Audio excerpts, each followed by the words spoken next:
Picture this. It's 2 a.m. and you're jolted awake not by an alarm clock, not by a nightmare, but by the violent clanging of an iron bell that seems designed specifically to shatter whatever fragile dream you'd managed to construct in the 3 hours since you last collapsed onto your straw mattress. Your eyes open to darkness so complete it feels solid, pressing against your face like a wool blanket soaked in ice water. You try to take a breath and your lungs seize the air in this stone chamber is so cold it actually hurts to inhale each breath, a tiny act of violence against your own body. You can't see your hand in front of your face, but you can feel the frost that's formed on your woolen veil overnight, tiny crystals that scratch against your cheek as you move. Welcome to your life as a medieval nun in a snowy monastery. Spoiler alert, you probably won't make it to lunch.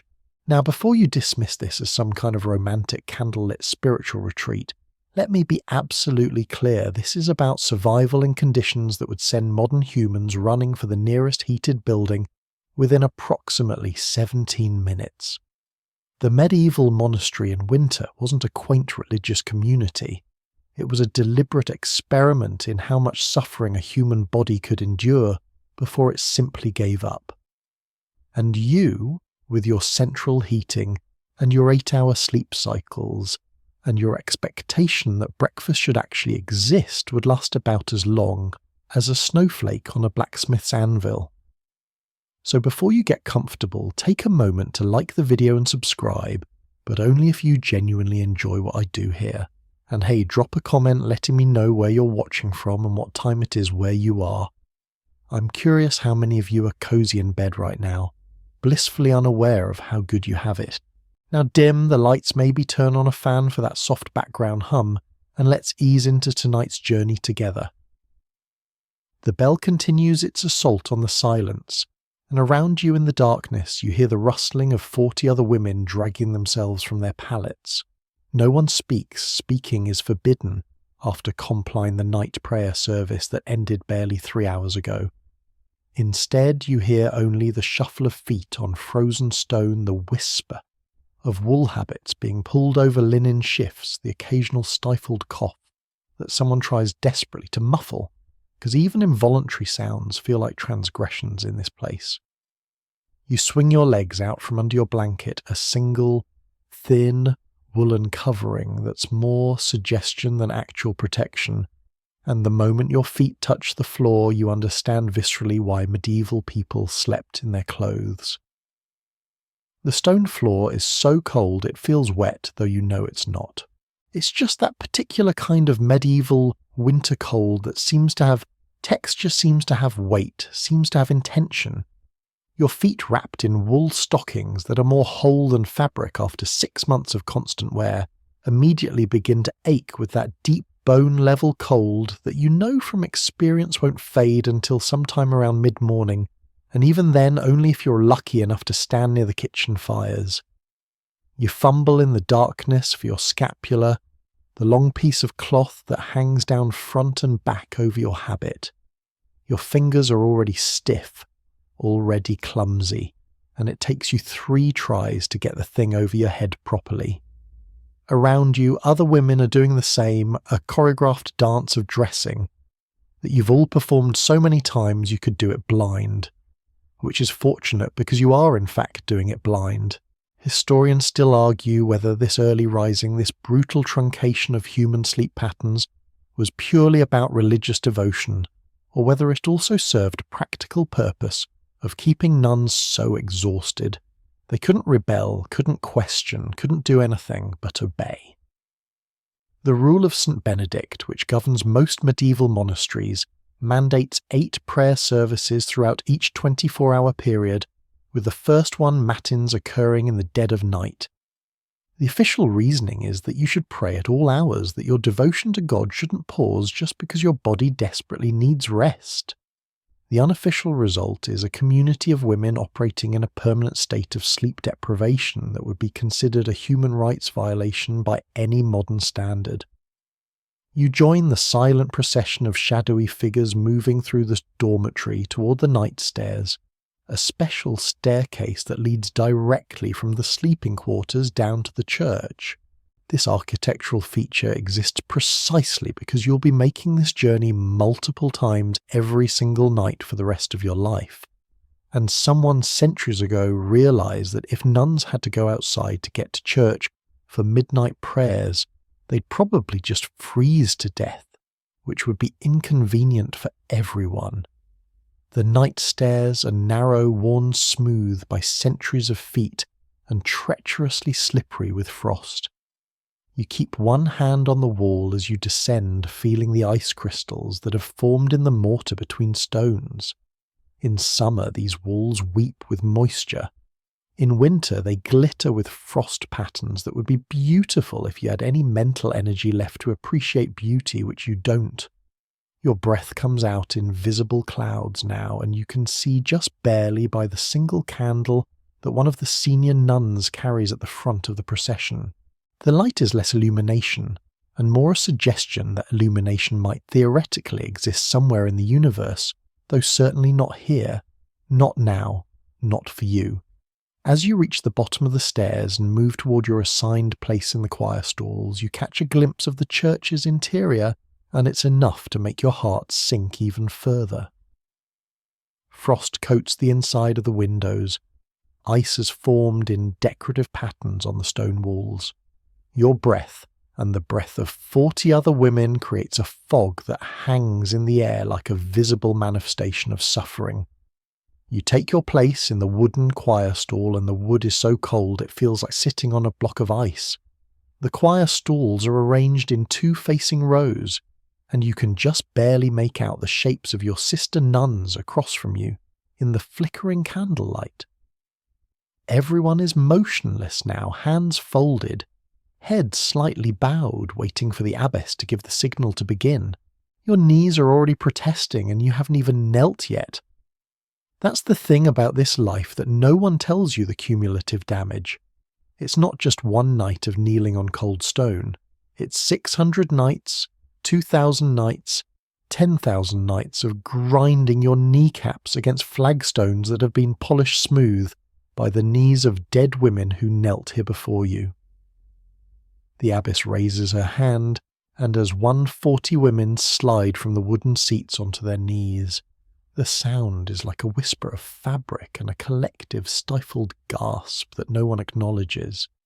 Your knees meet the stone floor, and even through the wool of your habit, even through whatever padding your flesh provides, which isn't much given the monastery's idea of adequate nutrition, the cold shoots up your legs like a physical blow.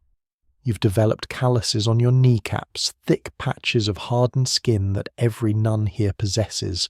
In your first weeks before those calluses formed, your knees bled regularly. You'd stand up after matins to find small dark stains on the stone, and you'd have to scrub them away later as penance for marking God's house with your weakness. The abbess begins the opening prayer in Latin, and you join in, your voice merging with the voices around you into a sound that's supposed to be angelic, but mostly just sounds tired. Domine labia mea aperis. Lord, open my lips. And honestly, it's hard to open anything when your face is so cold that your jaw barely wants to move.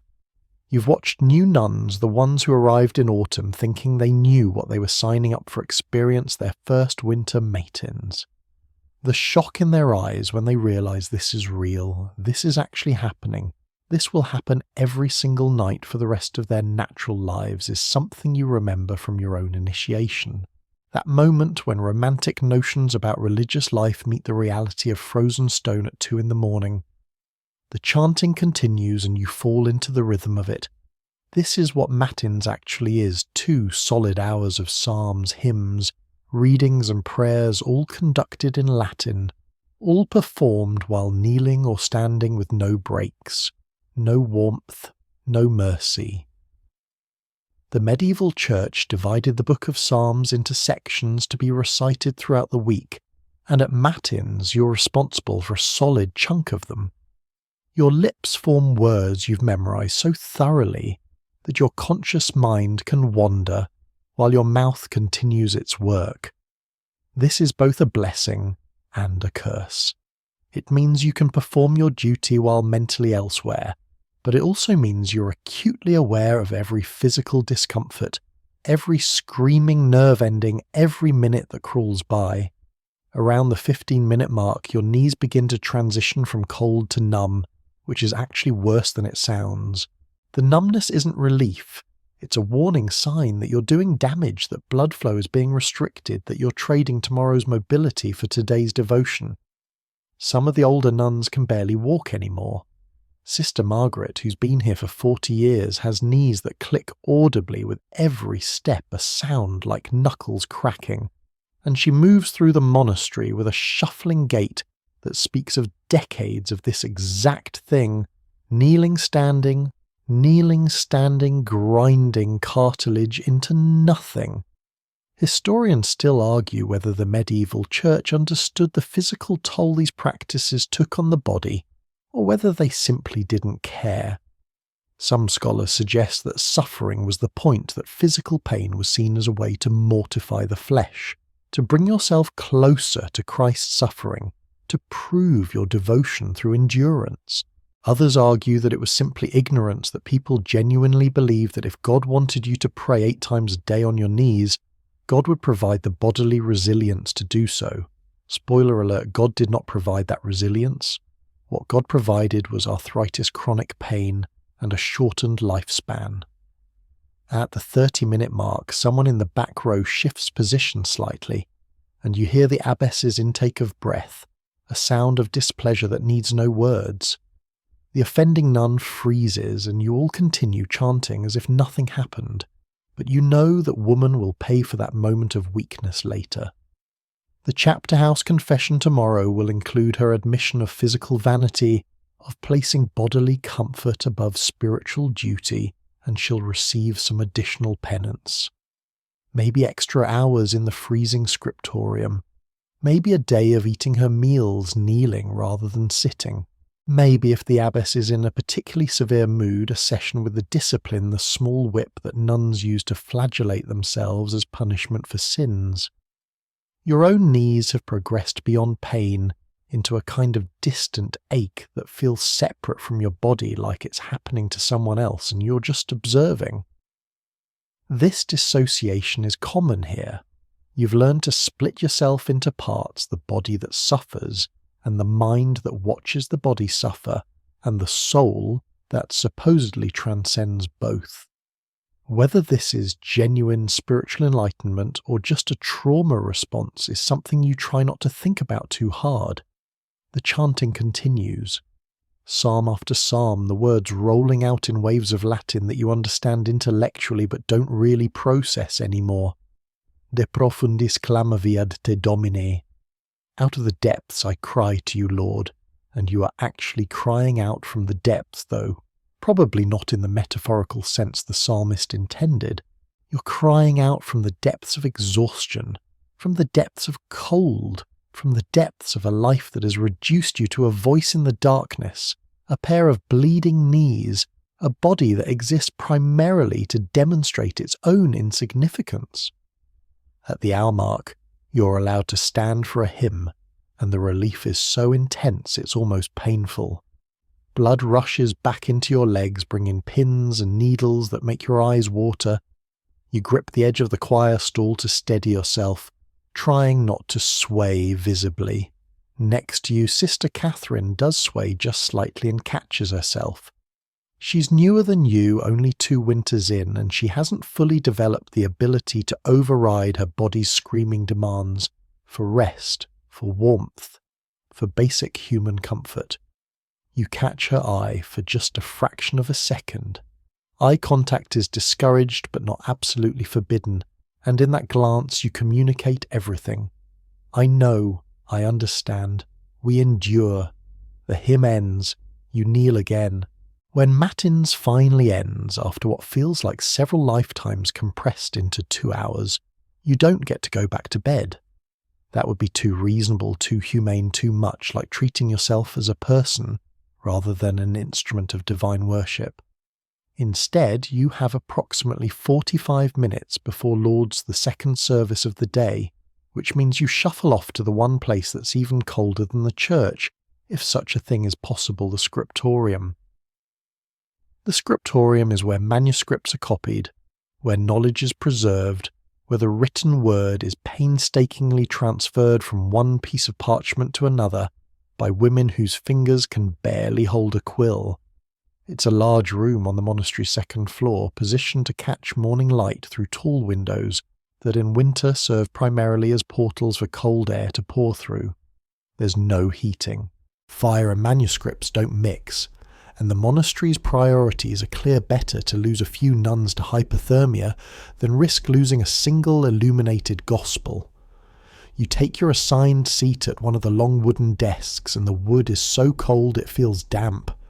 Your workspace contains a manuscript you're currently copying, a theological text in Latin that you're reproducing for a wealthy patron who'll probably never read it, but likes the idea of owning a hand-copied religious manuscript.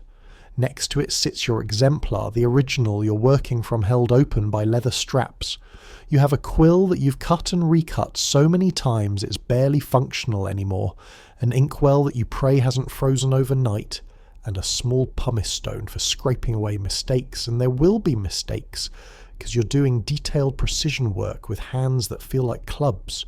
You dip your quill into the ink and thank God it hasn't frozen solid. It's thick, viscous, reluctant to flow, but it's liquid. Small victories. You position the quill over the parchment, and this is where the real challenge begins. Your hand is shaking not from nervousness but from cold. The tremor is slight but constant, and when you're trying to form letters that are 3 millimeters tall, slight is the difference between acceptable work and ruined parchment. You begin to write. The Latin flows from your quill in the careful, Caroline minuscule script that took you 2 years to master. Each letter must be perfect, uniform, identical to the 1,000 letters that came before it. Medieval manuscript production isn't about self-expression. It's about precision, about creating something so standardized that a reader can't tell which of 40 different nuns wrote which page. Your personality, your individual quirks, your humanity, all of it must be suppressed in service of producing identical letters. The cold makes this nearly impossible. After about 10 minutes of writing, your fingers start to cramp. After 20 minutes, the pain becomes acute. After 30 minutes, you can barely feel the quill in your hand at all, and you're guiding it more by muscle memory than by conscious control. This is when mistakes happen. A letter slightly malformed, a word accidentally repeated a line that veers off course because your frozen hand couldn't maintain the proper angle. When you make a mistake, you have options, none of them good. Small errors can be scraped away with a pumice stone, the parchment carefully abraded until the ink is gone and you can write over it. But this weakens the parchment, and if you scrape too hard, you'll create a hole, and a hole means starting the entire page over, and wasting parchment is a sin that will earn you severe penance. Larger mistakes might require a creative solution, turning an errant mark into a decorative flourish, or if you're skilled enough, incorporating the error into an illuminated capital letter that makes it look intentional. But some mistakes are unfixable.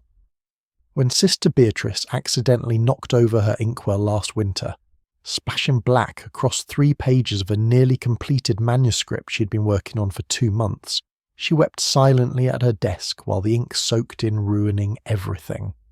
The abbess assigned her a year of additional fasting and manual labour as penance for the waste. Sister Beatrice's hands still shake when she picks up an inkwell a full year later. Historians still argue whether medieval scribes actually enjoyed this work or endured it as religious obligation. Some manuscripts contain margin notes, little comments written by tired scribes that suggest the latter. "Thank God it will soon be dark," one Irish monk wrote in the margin of a 9th century text. Another scribe noted, "The parchment is hairy, with what you imagine was considerable frustration. Your favourite, which you saw once in a manuscript visiting from another monastery, simply said, 'Cold and sick I wrote this.'" You think about that scribe sometimes, that long-dead person, whose misery was so overwhelming They had to document it in the margins of a sacred text. You understand them completely. The window to your right is covered in frost patterns that would be beautiful if they weren't also allowing freezing air to seep through every gap in the frame. You can see your breath as you work little clouds forming with each exhalation, and you try to breathe away from the manuscript because you've seen what moisture does to ink before it's fully dry. The parchment itself is cold to the touch, and as you work, your fingers occasionally leave small prints of condensation on it that you have to blot away carefully with a cloth. Around you, other nuns are engaged in the same struggle. Sister Agnes is illuminating a capital letter, adding gold leaf with fingers so stiff she keeps having to stop and flex them. The gold leaf is impossibly delicate, and working with it in these conditions is like trying to perform surgery while wearing mittens. Sister Thomasine is ruling lines on fresh parchment, using a straight edge and a lead point to create the framework for text that hasn't been written yet.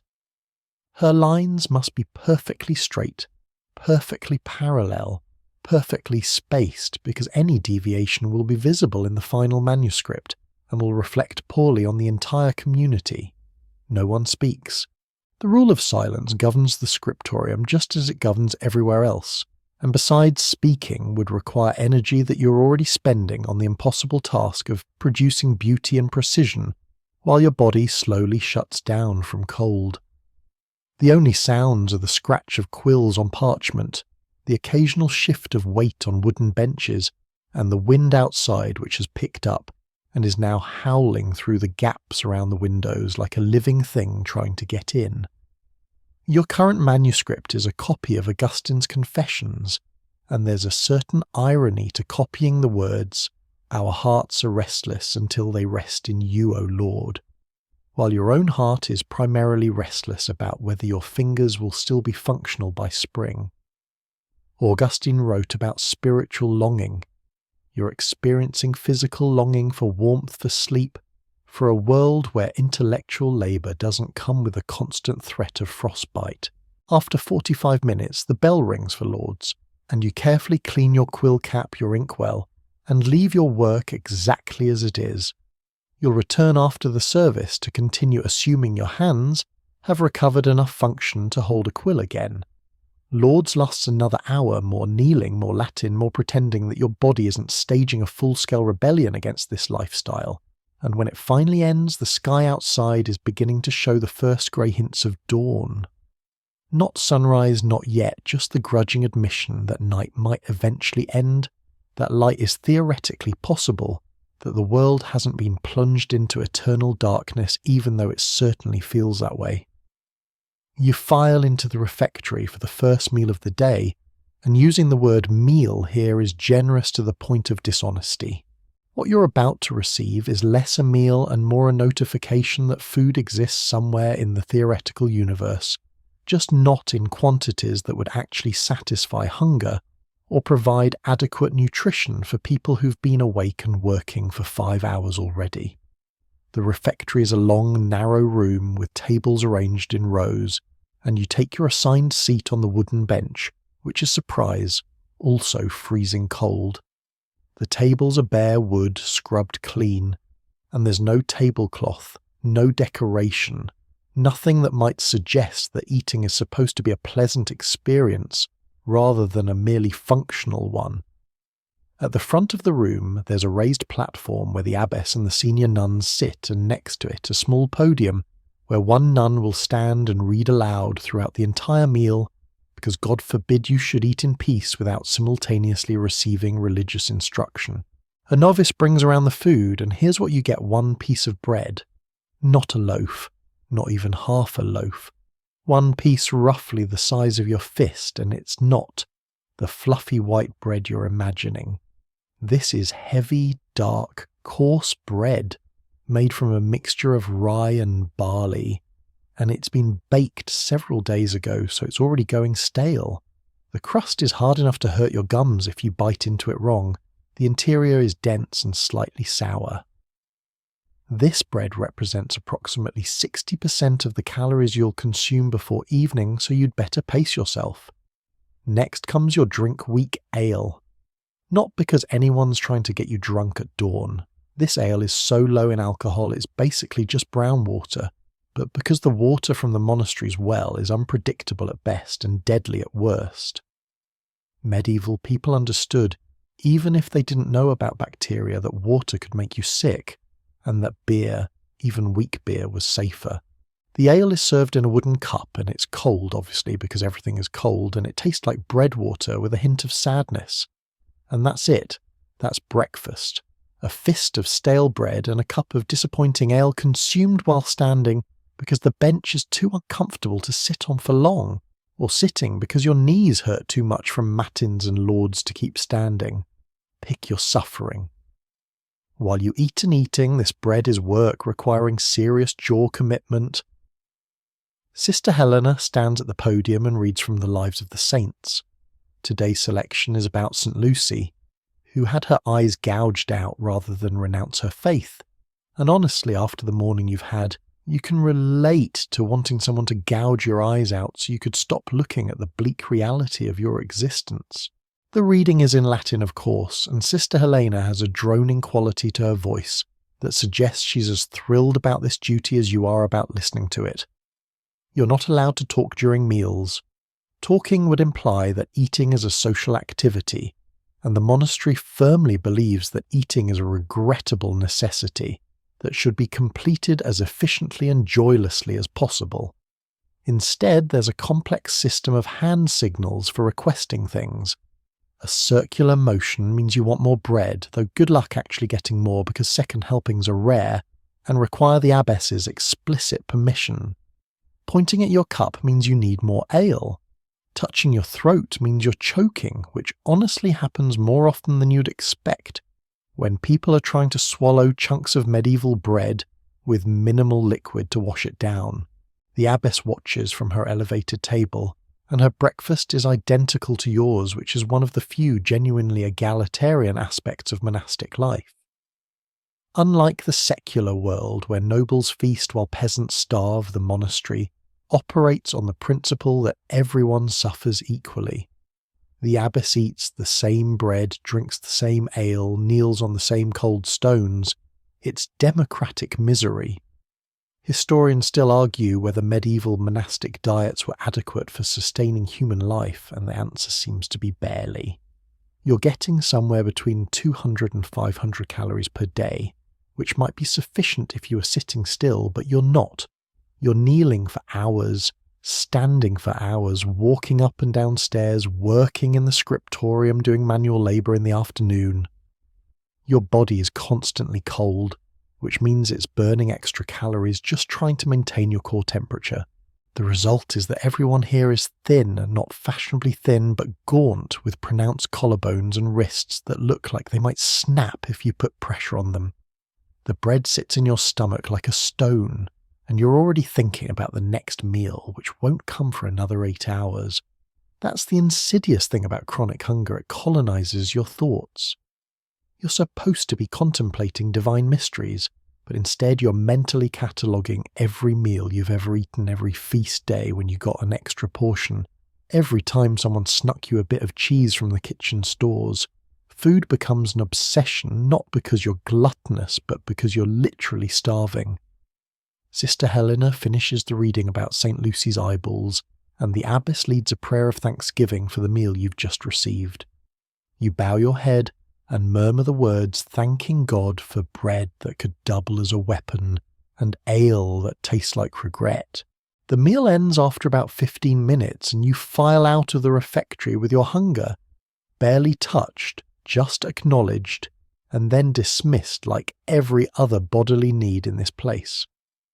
Now comes one of the most psychologically brutal aspects of monastic life, and it has nothing to do with cold or hunger or physical pain.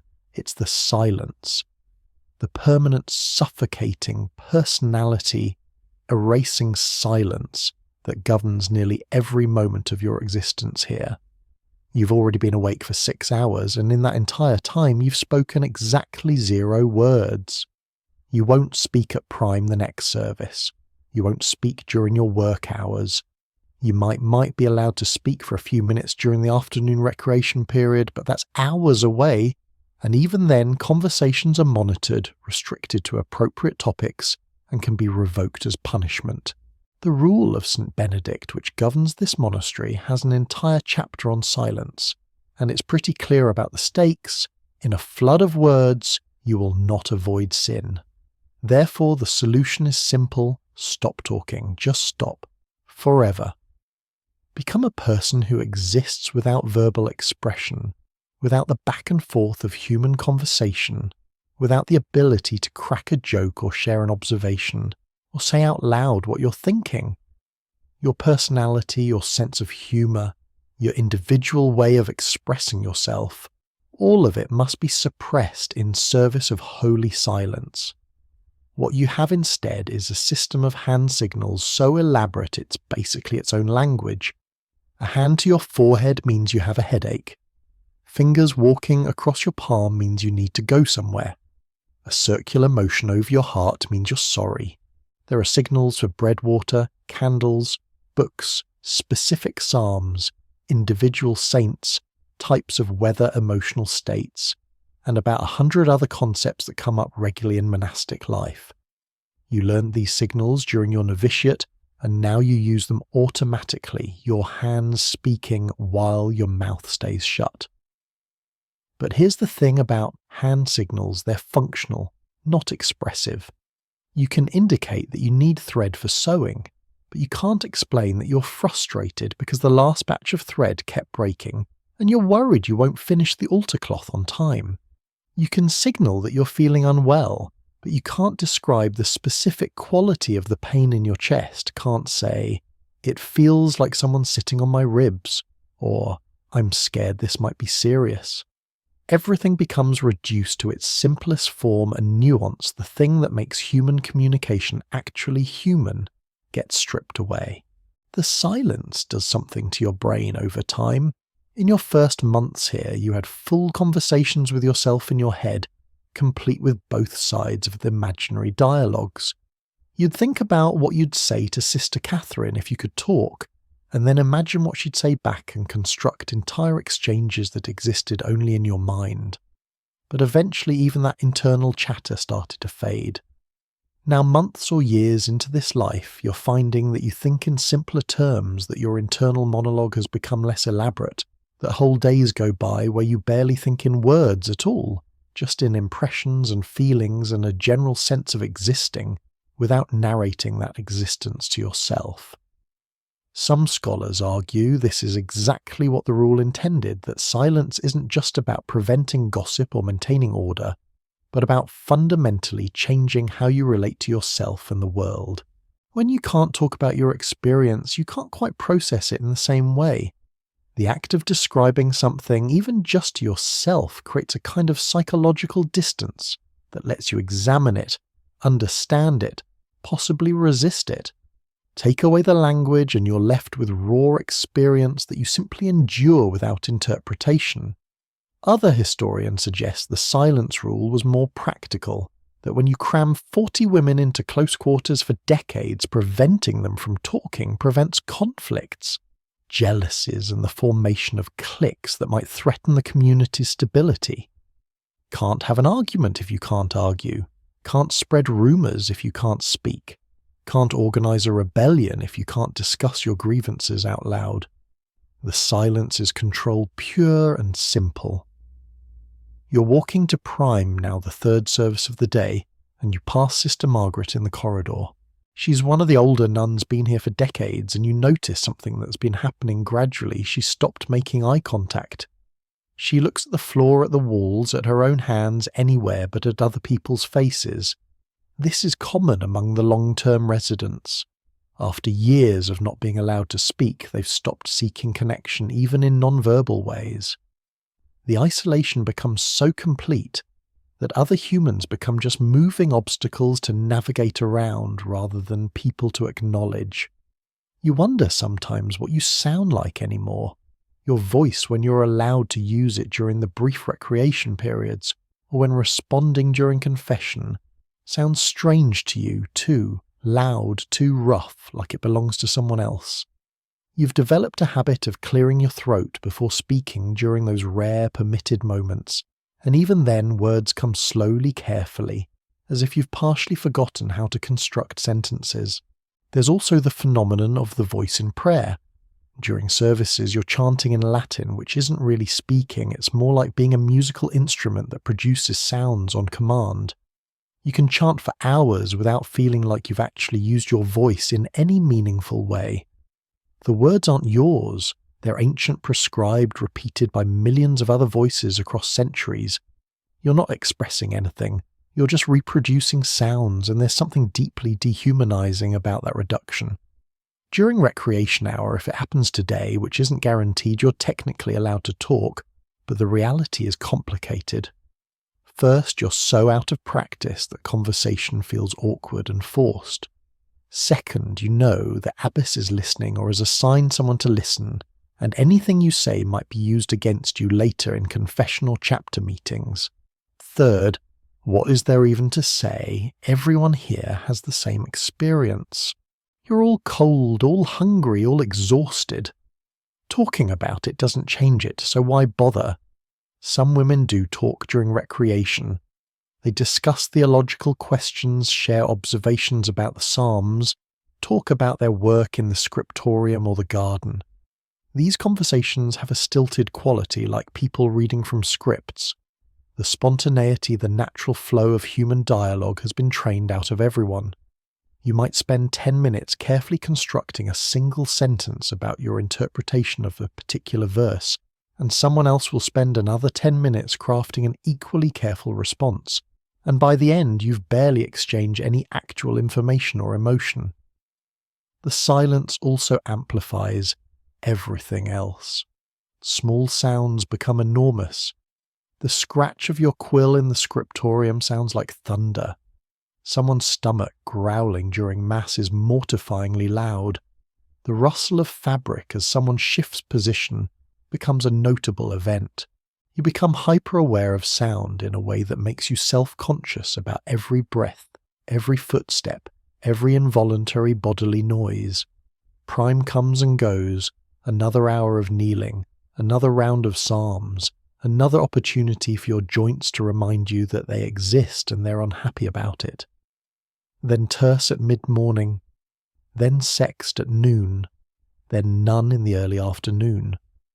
7 prayer services spaced throughout the 24-hour cycle, with the 8th compline ending your day around 8 or 9 at night, depending on the season. These aren't gentle meditation sessions where you light some incense and contemplate infinity for a few peaceful minutes. These are mandatory, rigorous, physically demanding performances that fracture your day into fragments so small that nothing meaningful can happen in between them. Here's what this actually looks like in practice. You finish prime around sunrise. You have maybe an hour and a half before terce.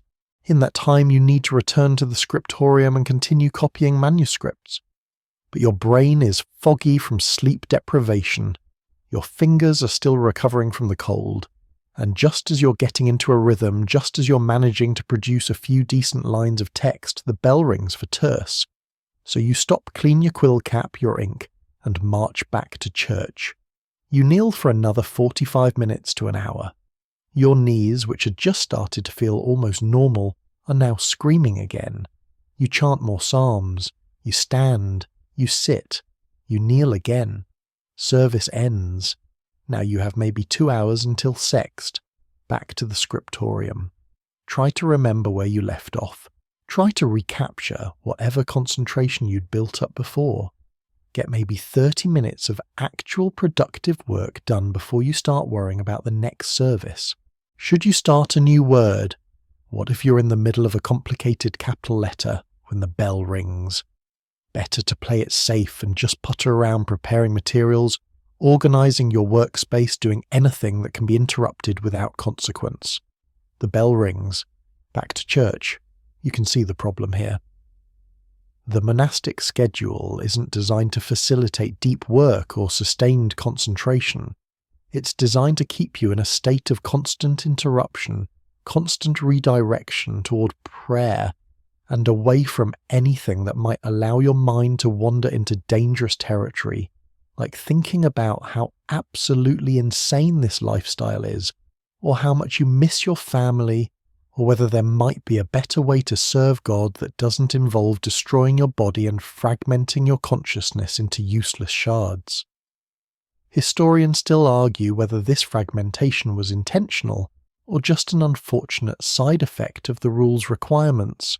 Some scholars point out that medieval people had a different relationship with time anyway, no clocks, no strict schedules outside of agricultural rhythms and church bells. The idea of an uninterrupted 8-hour workday is a modern invention. Medieval people worked in fits and starts punctuated by frequent breaks, and maybe the monastic schedule just reflects that reality.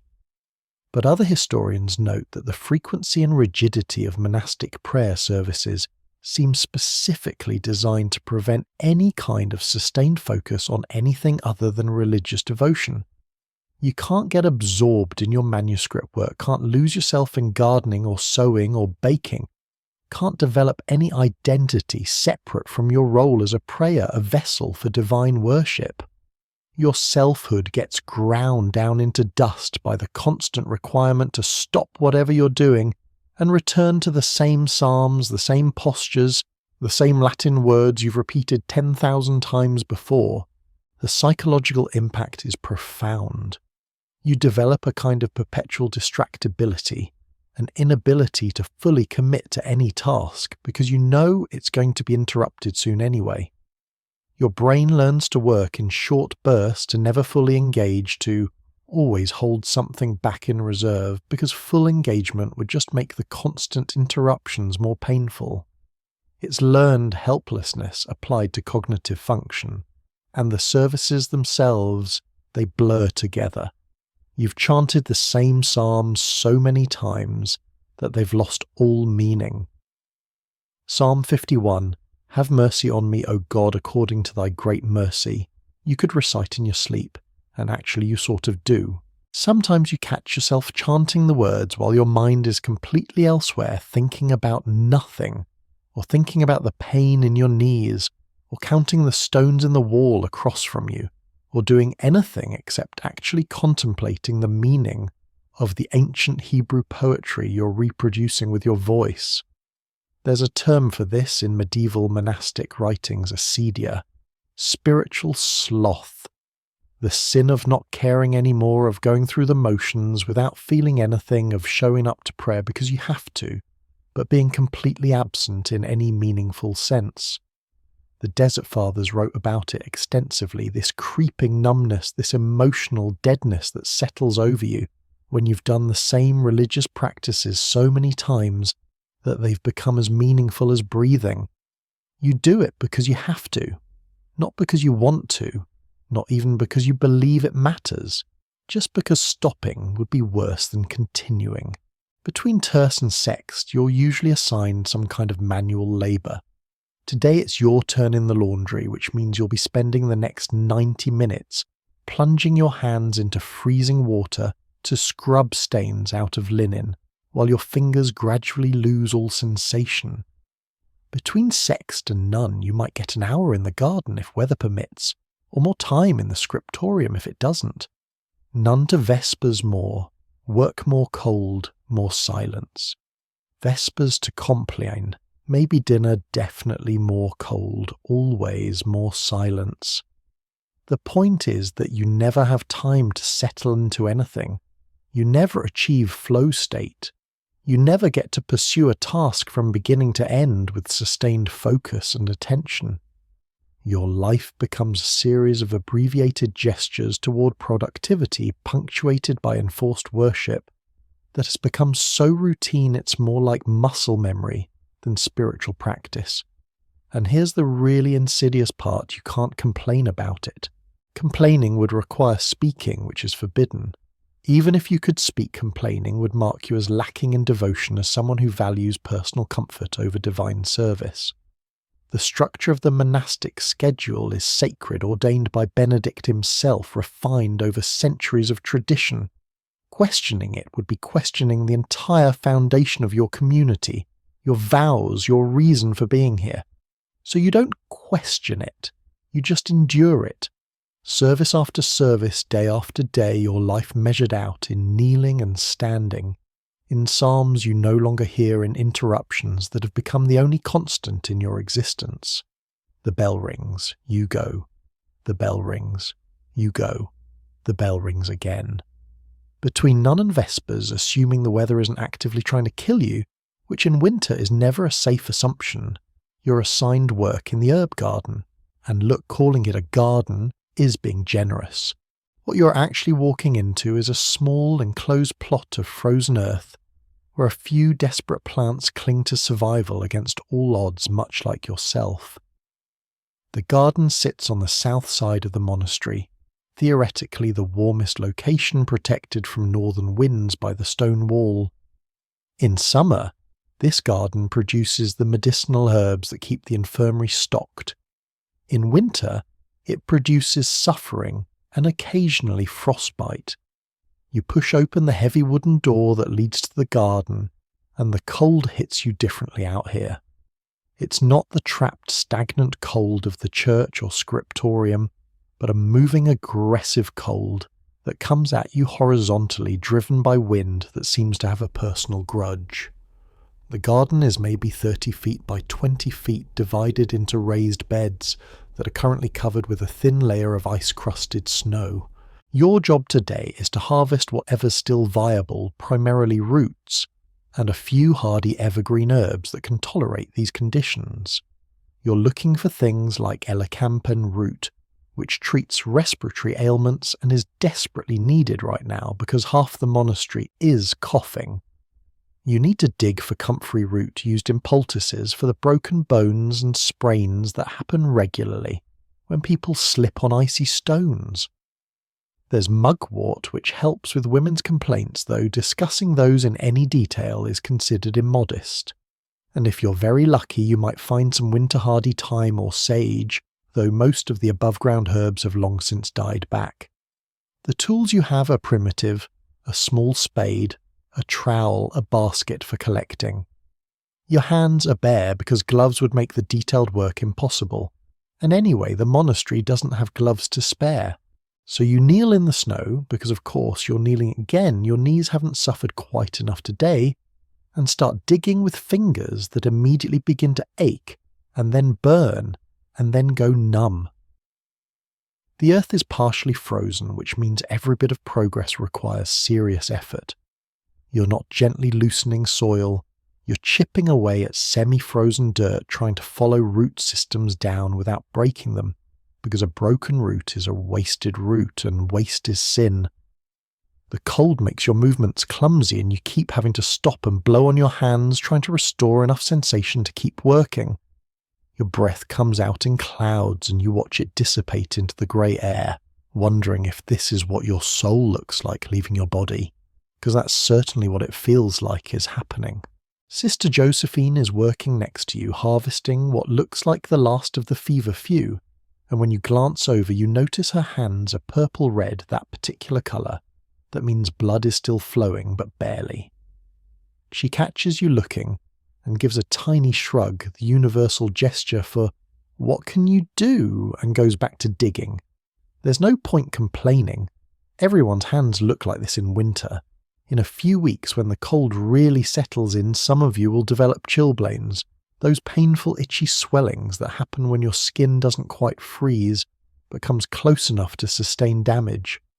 Sister Anne already has them on 3 fingers, and watching her try to hold a quill in the scriptorium is like watching someone try to write while wearing boxing gloves. Historians still argue whether medieval monasteries understood the medicinal properties of herbs through systematic study or just through generations of trial and error. But honestly, you don't care right now. What you care about is getting enough comfrey root to satisfy Sister Infirmarian, who will use it to make a salve for the growing number of nuns who can barely walk, because their joints are so inflamed from the cold and the constant kneeling. You dig deeper, following the root, and your fingernail catches on a stone and tears partially away from the nail bed, and the pain is sharp enough to make you gasp, but you don't cry out because that would be breaking silence. and broken silence requires confession and penance. You wrap the injured finger in a bit of cloth from your sleeve and keep digging. The blood seeps through the cloth, making a small dark stain, but you've got the root now, and it's a good one, thick, healthy, exactly what's needed. You place it carefully in your basket and move on to the next bed. The knowledge you're using here is centuries old, passed down from nun to nun, written in margins of medical texts, whispered, during the rare moments when speech is permitted. You know that yarrow stops bleeding. That chamomile soothes the stomach, that valerian root helps with sleeplessness. Though God knows you don't need help sleeping, you need permission to sleep. You know which plants are toxic in large doses but medicinal in small ones. Foxglove for the heart, but too much will stop it entirely. You know that autumn crocus can ease the pain of gout, but can also kill you if you get the dosage wrong. This knowledge makes you valuable to the community, which is both a blessing and a burden. Valuable nuns get slightly better treatment, maybe an extra blanket, maybe occasionally being excused from the heaviest manual labour. But valuable nuns are also expected to work through illness, through injury, through exhaustion, because their skills are needed. Sister Infirmarian, who supervises the garden work, is 63 years old and has arthritis so severe her hands are twisted like claws, but she still comes out here every day that weather permits because her knowledge of herbs is irreplaceable. You move to the sage bed and find a few woody stems that are still alive. Sage is valuable. It treats sore throats, mouth infections, digestive complaints, and can be burned as incense during particularly solemn services. You cut carefully, taking only what the plant can spare, because you need this plant to survive until spring, to produce new growth to continue serving the monastery's needs year after year. Medieval gardening isn't about abundance. It's about careful management of scarce resources, about making sure that what you take today doesn't compromise tomorrow's survival. Your basket is perhaps 1/4 full when the bell rings for vespers, and you could cry with frustration because you've barely made a dent in what needs to be harvested. And these roots and herbs are literally the difference between nuns living and dying this winter, but the bell doesn't care about your progress or the infirmary's needs. The bell rings and you go. After vespers, which if you're keeping track is the 6th service of the day, and your knees are now officially staging a formal protest, you file into the infirmary for your monthly bloodletting. Yes, monthly. Yes, even in winter. Yes, even though you're already weak from malnutrition and exhaustion.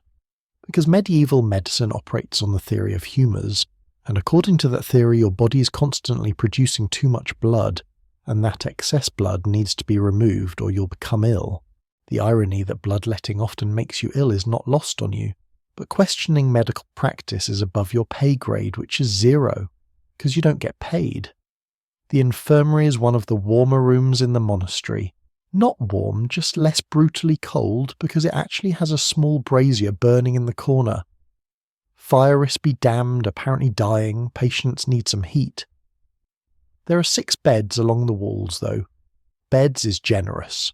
They're wooden frames with straw mattresses and thin blankets, but compared to your dormitory pallet, they're practically luxurious. Right now, 3 beds are occupied. Sister Clemence has pneumonia and is making wet, rattling sounds with each breath. Sister Ursula fell on ice yesterday and may have broken her wrist, though without the ability to take x-rays or even splint it properly.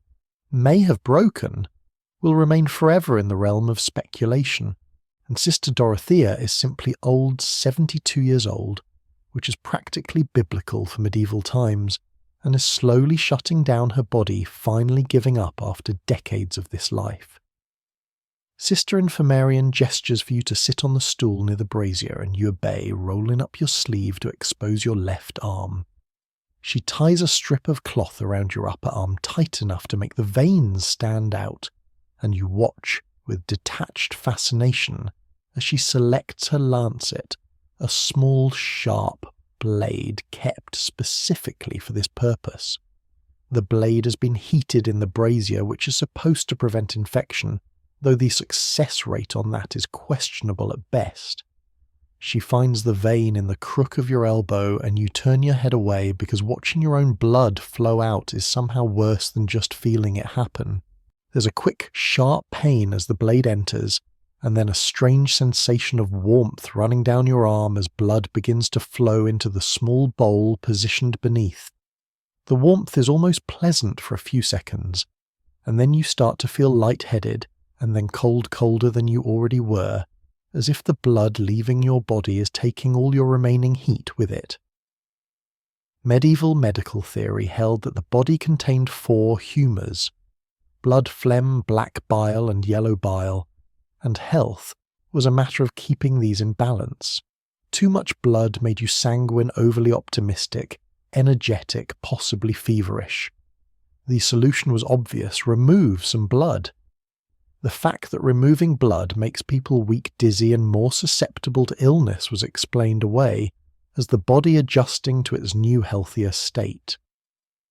That the weak, dizzy, illness-prone nuns kept needing more bloodletting was proof the treatment was necessary, not evidence it wasn't working.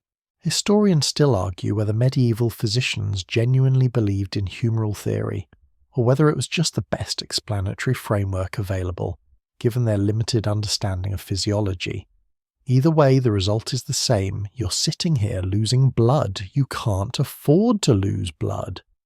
Your malnourished body struggled to produce in the first place, because some ancient Greek physician decided that balance meant periodic drainage. Sister Infirmarian watches the bowl fill. She's taking maybe 6 ounces, which doesn't sound like much until you remember that you're operating on approximately 100-200 calories a day and haven't eaten protein in weeks. She judges the amount by eye, by experience, by some internal calculus that weighs your apparent health against the theoretical benefits of blood removal. When she's satisfied, she removes the lancet and presses a cloth against the wound, holding it there, while the bleeding slows and eventually stops. You sit very still because moving too quickly after bloodletting can make you pass out, and passing out means hitting the stone floor, and hitting the stone floor means injuries that this infirmary is not equipped to treat. Around you, the other nuns are experiencing similar procedures. Sister Margaret is being bled from her foot, the lancet applied to a vein on top of her foot because her arm veins have become too scarred and reluctant from years of this practice. Sister Beatrice looks green, like she might vomit, which sometimes happens during or after bloodletting, adding insult to injury. The cloth comes away from your arm, and there's a neat incision barely bleeding now that Sister Infirmarian covers with a small bandage, just a strip of linen wrapped around your arm. You'll need to keep this on for a day or two, changing it if it becomes soiled, though you won't have access to unlimited bandages, so you'll probably just rinse and reuse the same one. Rest for a few minutes. Sister Infirmarian says one of the rare instances of permitted speech, and you nod too dizzy to do anything else. The room tilts slightly, and you grip the edge of the stool waiting for the world to stabilize. This lightheadedness will last for hours, possibly days. You'll be weaker during tomorrow's services, more susceptible to the cold, more likely to stumble on stairs or drop things in the scriptorium. But this is considered normal, healthy even, because you've been rebalanced. Your humours corrected, your excess blood removed. In the bed nearest you, Sister Clemence coughs a deep, wet cough that sounds like drowning, and Sister Infirmarian moves to her side, placing a hand on her forehead to check for fever. Medieval fever treatment involves more bloodletting, naturally, because if a little blood removal is good, more must be better. Sister Clemence is too weak to sit up for a proper arm bleeding, so Sister Infirmarian will probably apply leeches instead, letting them attach to Sister Clemence's skin and drink until they're bloated and fall off. This is considered gentler, more gradual, better for the very ill. You watch this with the detached interest of someone who's seen it many times before. Leeches are kept in a jar in the corner, preserved in water that needs to be changed regularly or they die. When applied to skin, they secrete an anticoagulant that keeps blood flowing even after they've detached, so patients often continue bleeding for hours, afterwards slowly soaking through bandages while their bodies try to clot the wounds. The practice of bloodletting will continue in Europe for centuries, persisting well into the 1800s, killing untold thousands of people, including famously George Washington, who was bled 4 times in the final day of his life, losing approximately half his blood volume in a well-intentioned attempt to cure his throat infection. After sitting in the infirmary just long enough to not immediately pass out, you're expected to proceed to dinner, which is the second and final meal of your day. You make your way to the refectory on legs that feel like they belong to someone else, your head still swimming slightly from blood loss, and take your place on the same hard bench you occupied at breakfast. The room smells like boiled vegetables and resignation. Tonight's meal is more substantial than breakfast, though. That's a low bar to clear.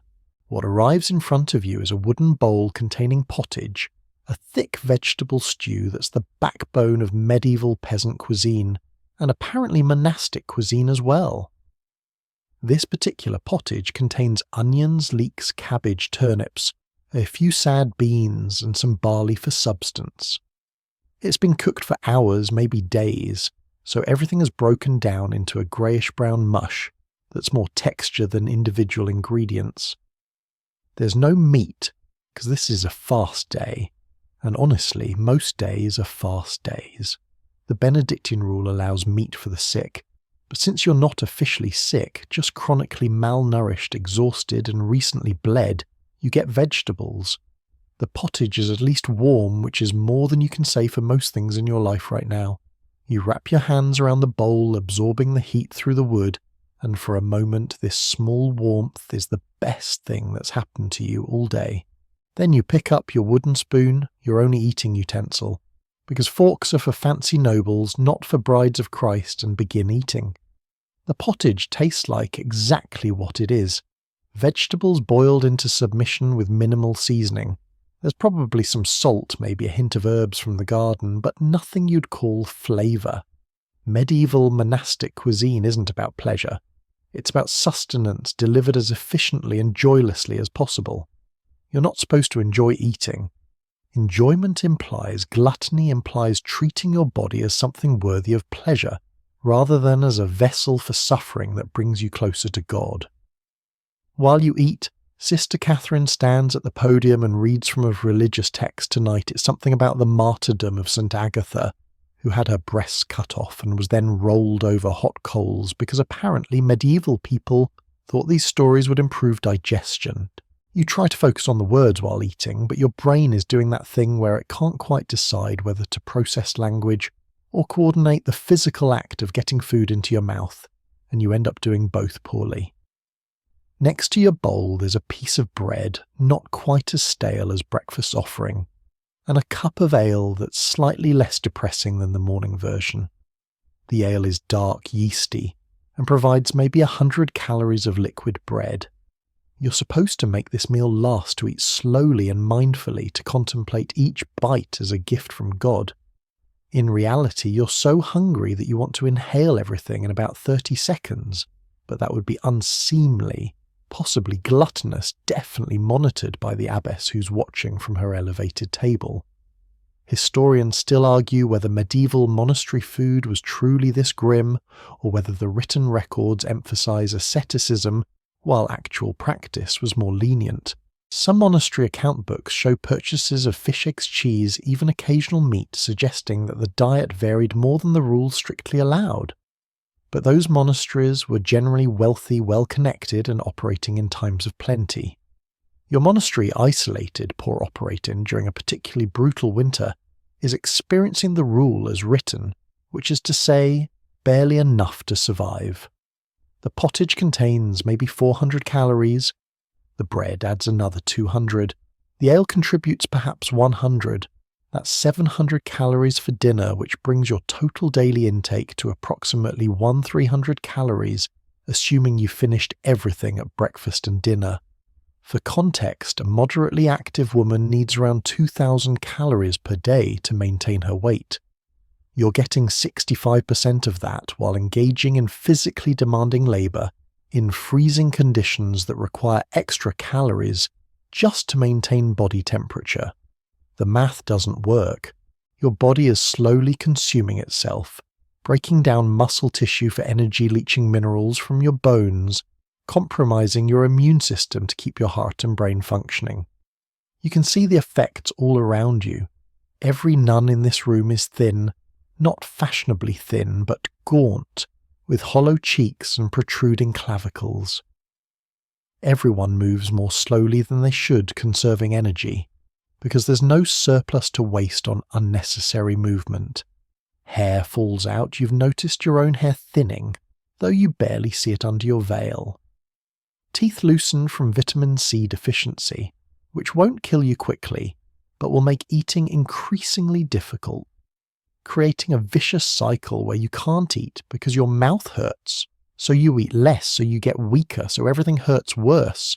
The reading continues. Saint Agatha is praying while being tortured, because that's what you do when someone's cutting off your breasts, apparently, and you scrape the last of the pottage from your bowl. You've eaten everything, licked the bowl, clean in a way that would be embarrassing if everyone else wasn't doing the same thing. The bread is gone, the ale is gone. Your stomach feels fuller than it did, but not full. Never full, just less urgently empty. After dinner, there's supposed to be a brief recreation period, maybe 30 minutes, when you're allowed to talk, to engage in light conversation with your sisters. But recreation is a privilege that can be revoked, and tonight the abbess stands and announces that recreation is cancelled. One of the nuns was observed making eye contact with another during NUN, which suggests vanity, which suggests insufficient focus on prayer, which means everyone loses recreation as collective punishment. This is how it works. Individual transgression becomes communal suffering, which theoretically motivates everyone to police each other's behaviour. So instead of recreation, you go directly to Compline, the final service of the day. More kneeling, more Latin, more psalms you've chanted so many times they've become meaningless sound. Your knees, which have been screaming all day, achieve some new level of pain that transcends description. You're lightheaded from blood loss. Your stomach is growling despite having just eaten. Your hands still ache from the garden work. Your finger, the one with the torn nail, throbs in time with your heartbeat. Compline ends around 8:30. You've been awake for 18.5 hours. You've attended 7 religious services totaling approximately 7 hours of kneeling and standing. You've worked in the scriptorium, the garden, and endured bloodletting. You've consumed maybe 300 calories, and now finally you're allowed to return to the dormitory and sleep for about 5 hours. Then the bell will ring for matins, and this will all begin again. The walk from the church to the dormitory after Compline is a procession of the walking dead. 40 women shuffling through dark corridors, each carrying a small candle that provides just enough light to avoid walking into walls, but not enough to see where you are actually going. The candlelight creates shadows that dance and flicker, making the stone corridors feel alive, breathing, watching. Your candle is made from tallow-rendered animal fat, and it smells like exactly what it is: dead sheep melted and formed around a wick. The smell is acrid, slightly nauseating, but you've long since stopped noticing it, except when you first light the candle each evening. You reach the laundry room first, because before you're allowed to sleep, there's the small matter of the monastery's linens, altar cloths, and the undergarments of 40 women who've been wearing the same clothes for days or weeks at a time. The laundry room is a stone chamber with 3 large wooden tubs and a well in the corner with a bucket on a rope. In summer, this work is merely unpleasant. In winter, it's a form of torture that somehow doesn't violate any rules because it's productive torture labour in service of cleanliness, which is adjacent to godliness. Tonight you're on laundry duty with sisters Anne, Josephine and Margaret. The 4 of you work in shifts 2 weeks on 2 weeks off, and this is your second night of the current rotation, which means you have 12 more nights of this to look forward to.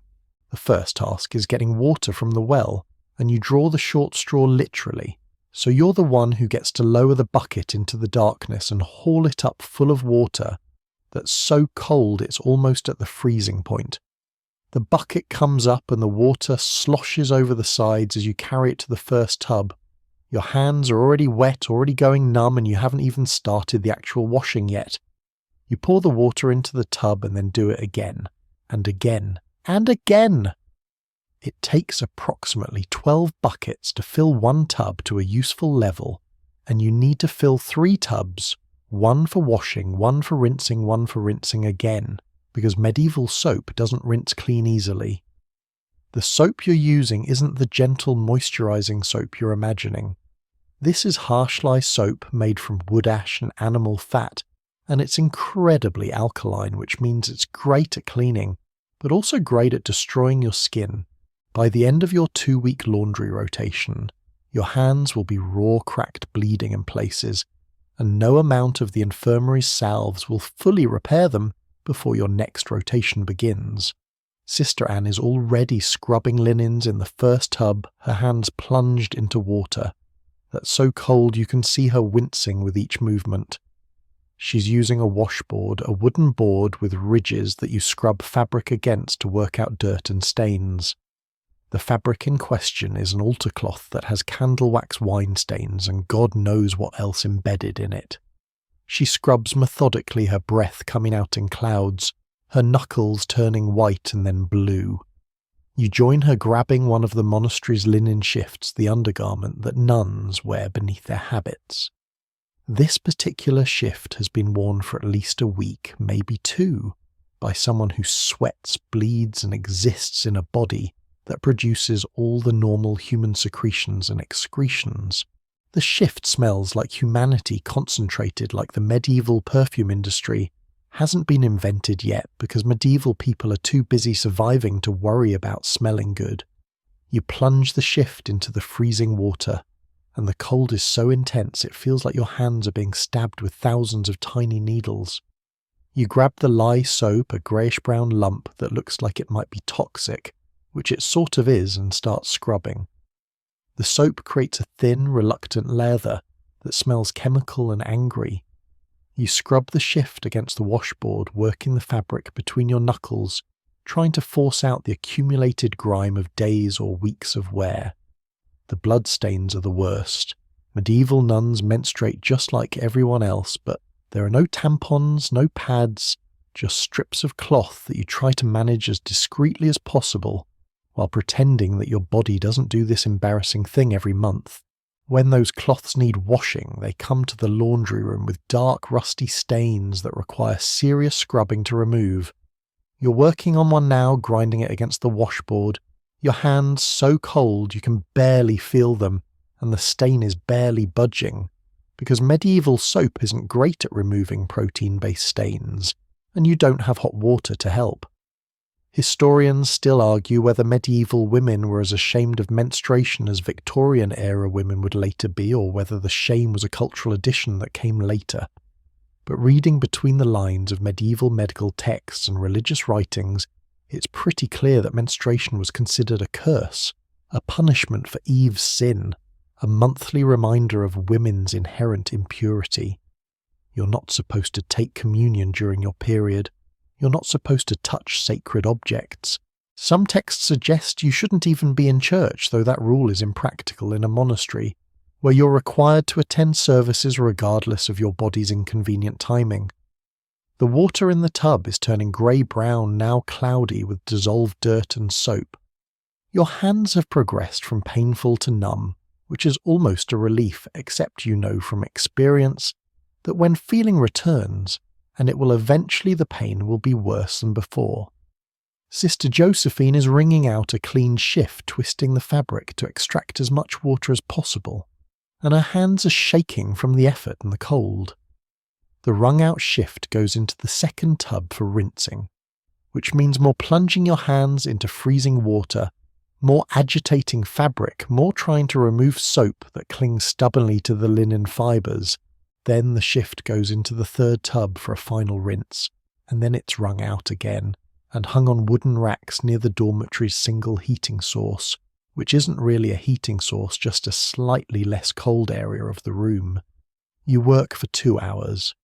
2 hours of plunging your hands into freezing water, of scrubbing fabric, of wringing out heavy wet linens that seem to weigh twice as much when wet. Your hands are beyond numb now, they're a strange purple-red colour, and when you finally pull them out of the water for the last time tonight, they don't want to close properly. Your fingers are stiff, barely responsive, and you have to consciously think about making them move. After laundry duty, you finally make your way to the dormitory, which the monastery calls the daughter, because apparently regular words aren't miserable enough and need to be replaced with medieval terminology that sounds like something you'd name a bacterial infection. The daughter is a long, narrow room on the 2nd floor, positioned directly above the warming room, which is the only heated space in the entire monastery. In theory, some warmth should rise through the floorboards. In practice, the warming room's single fireplace is banked low at night to conserve fuel, so what rises through the floor is more the memory of warmth, the ghost of heat, a philosophical suggestion that temperature differentials might theoretically exist. The room contains 40 sleeping spaces arranged in 2 rows along the walls, and calling them beds would be an act of linguistic charity.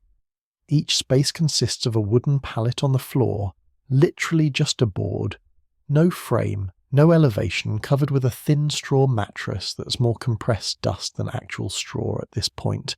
The straw was fresh when you first arrived months ago, but 40 women sleeping on straw night after night compresses it into something with approximately the cushioning properties of cardboard.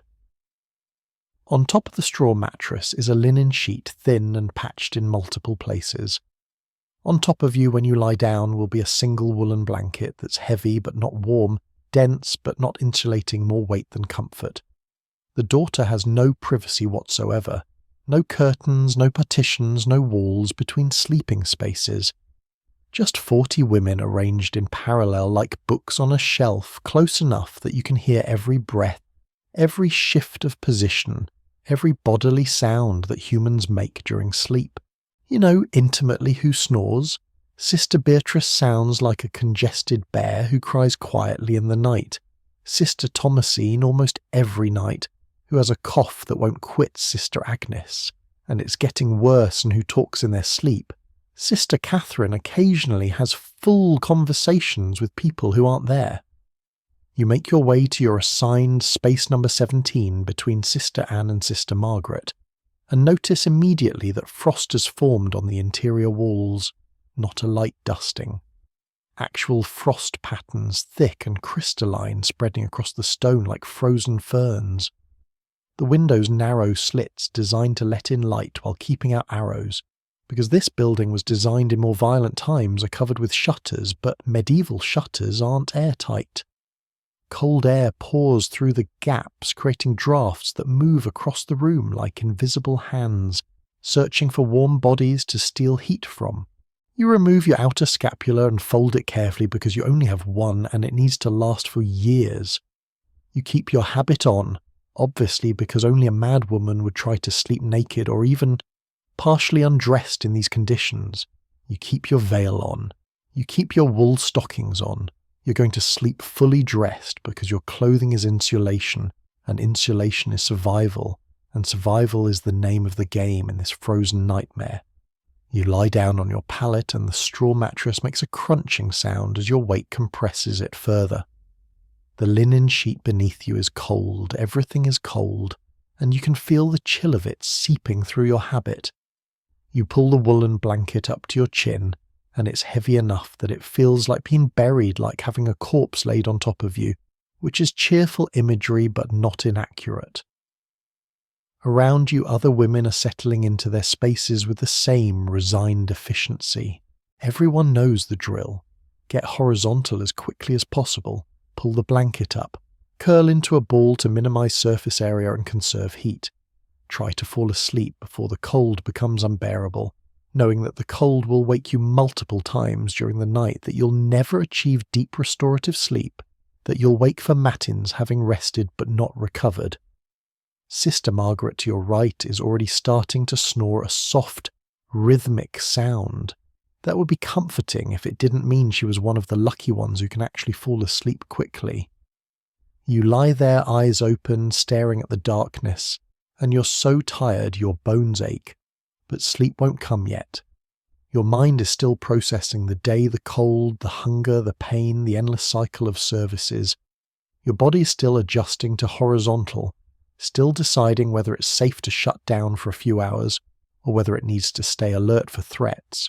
The dormitory has one candle burning at the far end, tended by the night watcher rotating duty, where one nun stays awake all night, ostensibly to pray, but really to make sure no one dies in their sleep from the cold, or gets up to any forbidden activities. The candlelight barely reaches your corner of the room, so you're lying in near darkness, listening to the breathing of 40 women, and it sounds like the ocean, like waves, like something alive and collective that you're a small part of. Historians still argue whether communal sleeping was primarily about space efficiency or social control, but from where you're lying, it's clearly both. The monastery can fit more nuns in one room than in individual cells. But also there's no privacy for forbidden friendships, no opportunity for particular attachments between nuns that might threaten the community's unity. You're never alone. Not during the day, not during prayers, and definitely not during sleep.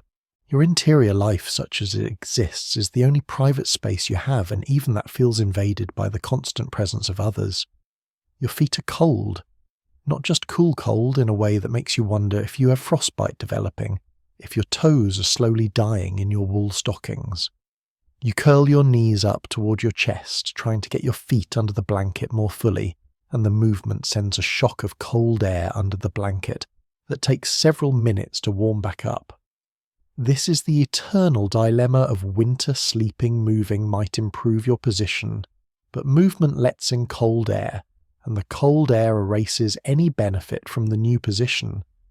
Some women sleep with heated stones rocks heated in the warming room's fire and then wrapped in cloth and brought to bed as makeshift hot water bottles. But stones cool down within an hour or two, and then you're just sleeping with rocks, which is uncomfortable and pointless. Also, getting access to the warming room's fire requires either being in the abbess's good graces or being officially ill, neither of which applies to you.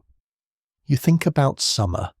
You fantasize about heat, about lying in grass in sunshine, about being too warm instead of too cold. But summer is 6 months away, an eternity from now, and you're not entirely sure you'll make it that far. Not in a dramatic you're going to die sense, but in the sense that you don't know how much more of this you can endure before something in you breaks permanently, before you become one of those nuns who's physically present, but mentally elsewhere, dissociated so thoroughly that she's essentially gone. Around you the dormitory settles into sleep. The sounds shift from movement and adjustment to the steady rhythm of breathing punctuated by snores, coughs, the occasional sleep murmur. The frost on the walls glitters faintly in the dim candlelight. Your breath forms clouds that dissipate slowly into the frozen air. Sleep, when it finally comes, is thin and fractured. You drift in and out of consciousness, never quite achieving the deep restorative sleep your body desperately needs. Every hour or so you wake because some part of you has gone numb from cold or from lying on the hard pallet, and you have to shift position, which means letting cold air under the blanket, which means you're awake for another 15 minutes trying to warm back up. It's a cycle that repeats throughout the short night, and by the time the bell rings for matins, you've maybe accumulated 3 hours of actual sleep, distributed across the 5 hours you were horizontal. But now it's morning, or rather it's 2 a.m, which the monastery insists on calling morning, and the entire process begins again. Except today, between the morning services and your work assignments, you have chapter, which is when the entire community gathers in the chapter house for administrative business, spiritual reflection, and most importantly, public confession and penance. If you thought the rest of monastic life was psychologically brutal, Chapter is where things get truly medieval in the modern sense of the word. The chapter house is a square room off the cloister, with stone benches built into the walls and the abbess's seat elevated at one end.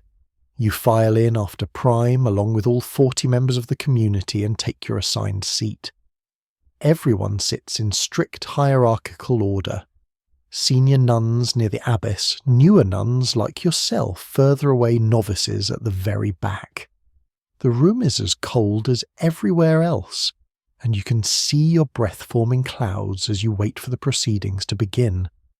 The abbess stands and everyone falls silent. She begins with a reading from the Rule of St. Benedict, specifically the chapter on humility, which is code for remember that you're worthless and need to be constantly reminded of this fact. Then she moves into the administrative business announcements about the monastery's finances, reports on the harvest store's news from the outside world if there is any, which there usually isn't because you're isolated and winter travel is nearly impossible. Then comes the part everyone dreads, public confession. The abbess asks if anyone has offences to report either their own sins or the sins they've observed in others, and here's where things get psychologically complex because you're supposed to confess your own wrongdoings, which humiliates you publicly. But you're also supposed to report other people's wrongdoings, which makes you complicit in their humiliation and creates a surveillance culture where everyone is watching everyone else for the smallest transgression. Sister Helena stands first.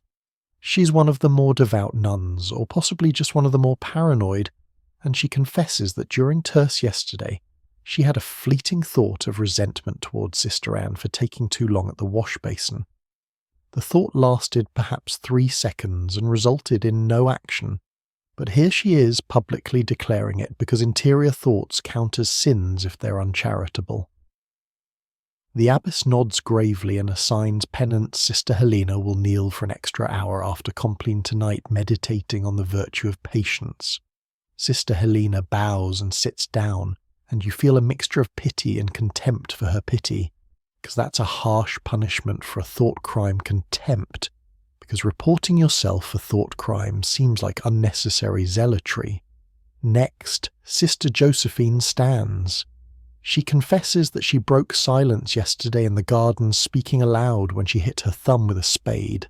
She actually said a word, probably something curse adjacent, and then caught herself, but the damage was done. The abbess's face tightens. Breaking silence is a serious offence. The penance Sister Josephine will eat her meals standing for the next 3 days, and she'll do an additional hour of manual labour in the coldest part of the monastery. Then Sister Anne stands, but instead of confessing her own sin, she reports someone else's.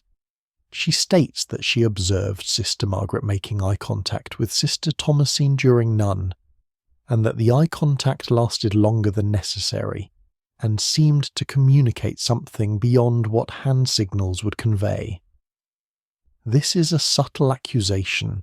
It's suggesting particular friendship which is forbidden, because exclusive attachments threaten the community's unity and might lead to, God forbid, actual human connection. Sister Margaret stands to respond, her face flushed. She admits the eye contact but denies any particular meaning. She claims she was simply trying to determine if Sister Thomasine needed assistance because she looked unwell. The abbess considers this, and you can see her weighing whether to believe it. Particular friendships are taken seriously because they're seen as a gateway to all sorts of forbidden behaviours, from spending too much time together to exchanging gifts to, in the worst cases, physical intimacy that violates the vow of chastity. Historians still argue whether medieval nunneries were hotbeds of forbidden romance, or whether the intense focus on preventing particular friendships was solving a problem that barely existed. The truth probably varies by monastery and era, but the rules are clear. You're supposed to love all your sisters equally, which in practice means you're not supposed to love any of them particularly. Emotional bonds are suspect.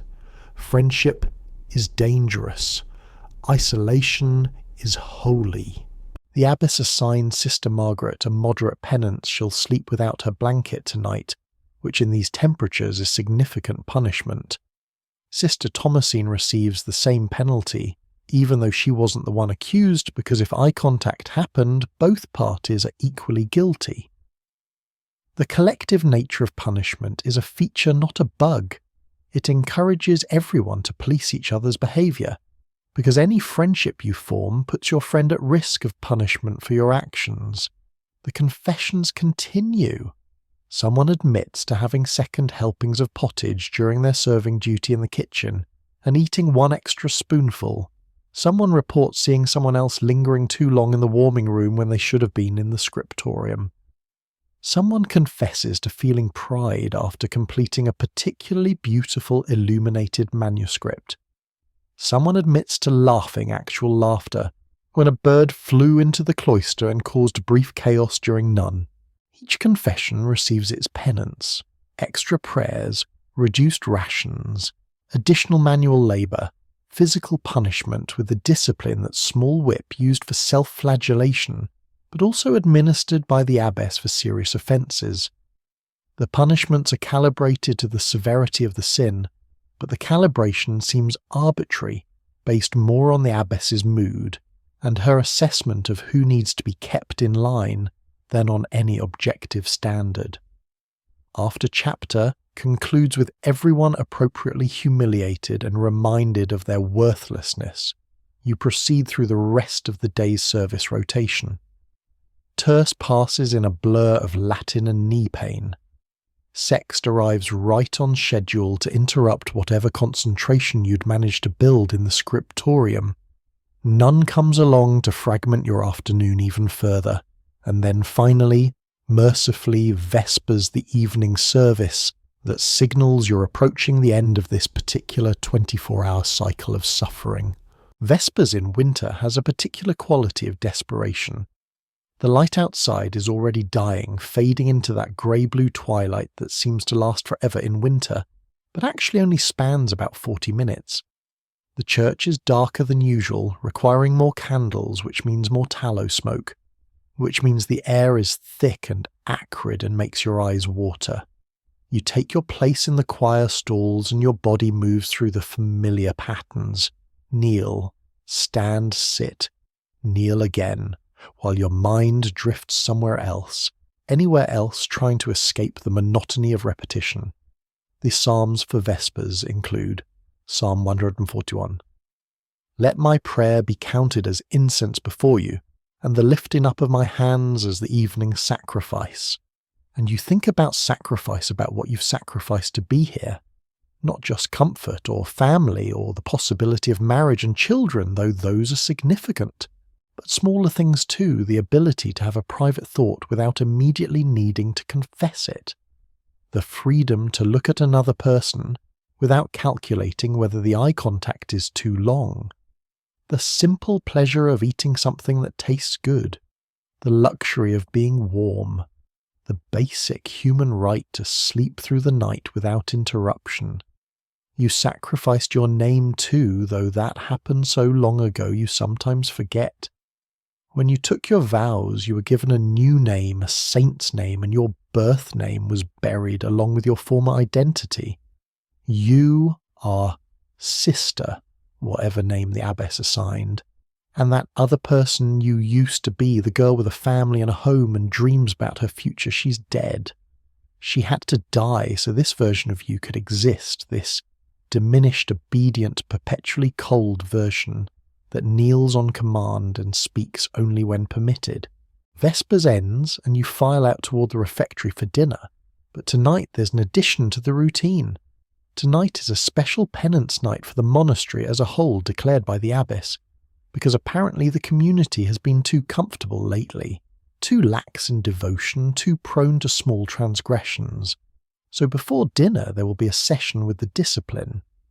The discipline is a small whip usually made of knotted cords used for self-flagellation, the practice of whipping yourself as penance for sin.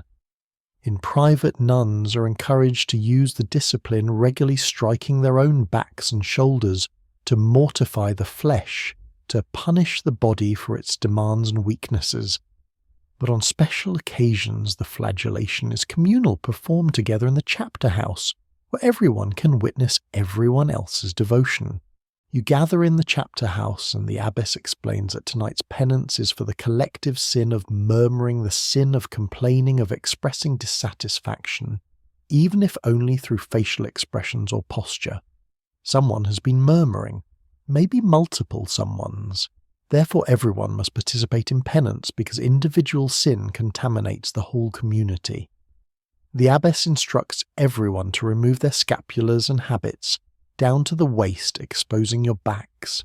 This is already humiliating, stripping in front of 40 other women, even though everyone's doing it simultaneously. You fumble with the ties of your scapula, your cold fingers clumsy, and pull your habit down to bunch at your waist. The air on your bare skin is shockingly cold, and you're standing there in just your thin linen shift. And through the shift, everyone can see the outline of your spine, your shoulder blades, the physical evidence of months of inadequate nutrition. The abbess begins a psalm and everyone joins in chanting. While chanting, you're supposed to strike yourself with the disciplined, measured blows to your own back and shoulders, not hard enough to cause serious injury, but hard enough to hurt, to sting, to leave red welts that will ache for days. You've done this before many times, but it never gets easier. The first strike is always a shock, your body recoiling from self-inflicted pain, your mind screaming that this is wrong, that you shouldn't be hurting yourself, that this violates every survival instinct. But you continue. Strike after strike, timed to the rhythm of the psalm. Around you 40 other women are doing the same, and the sound is distinctive. The whistle of chords through air, the impact on flesh, the collective intake of breath as everyone absorbs their self-inflicted punishment. Some women strike harder than others. Sister Helena, the one who confessed her thought crime earlier, is really going at it. Her face twisted in something between pain and ecstasy, her back already showing red marks through her shift. Historians still argue whether medieval flagellation was primarily about spiritual devotion, or whether it had psychological or even sexual dimensions that participants wouldn't have acknowledged consciously. Some scholars point to accounts of nuns who seemed to derive pleasure from pain, who requested increasingly severe penances, who spoke of their flagellation in language that sounds suspiciously like describing a lover. Other scholars insist this is modern projection, that medieval people genuinely believed physical pain brought them closer to Christ's suffering, and that any hint of pleasure was coincidental or misinterpreted. You strike yourself again, and the pain is sharp and clean, cutting through the numbness that's been your constant companion. There's something almost clarifying about it. This is direct, immediate sensation in a life that's become abstract and distant. You exist in your body again, not just as a vehicle for prayer and labour, but as something that can feel, even if what it feels is pain. This psalm continues for perhaps 10 minutes, though it feels longer. Your arm is tired from reaching back to strike yourself. Your back is on fire, every nerve ending screaming. When the psalm finally ends and the abbess says you may stop, you're shaken from cold, from pain, from adrenaline, from the sheer psychological weight of having spent 10 minutes whipping yourself while chanting ancient poetry. You pull your habit back up, wincing as the rough wool touches your tender back. Around you, other women are doing the same, everyone moving carefully, no one making eye contact. There's a strange intimacy to shared suffering, but also a profound isolation. You just hurt yourself, while surrounded by others doing the same thing, and yet each of you was alone in your pain, unable to help each other, unable even to acknowledge what was happening. The abbess leads a final prayer, thanking God for the opportunity to suffer, and then you're dismissed to dinner. Your back aches, your hands are shaking, and you still have to eat your pottage while someone reads about martyrdom, pretending that voluntarily whipping yourself makes perfect sense. After dinner and compline, you finally return to the daughter for your second night in this winter hell, and this is when you really begin to understand the cumulative nature of monastic suffering. It's not any single element that breaks you, not the cold alone or the hunger, or the sleep deprivation or the physical pain. It's the relentless accumulation of all of it, night after night, with no variation, no relief, no hope. That tomorrow will be different, because tomorrow will be exactly the same as today, which was exactly the same as yesterday. You lie down on your pallet and your back freshly welted from the discipline protest contact with any surface. The straw mattress that's already uncomfortable becomes excruciating against your tender skin. You try lying on your side, but that just shifts the pain to a different set of welts. You try lying on your stomach, but then your neck hurts from turning your head to breathe. There's no comfortable position, so you settle for least uncomfortable and try to will yourself into sleep.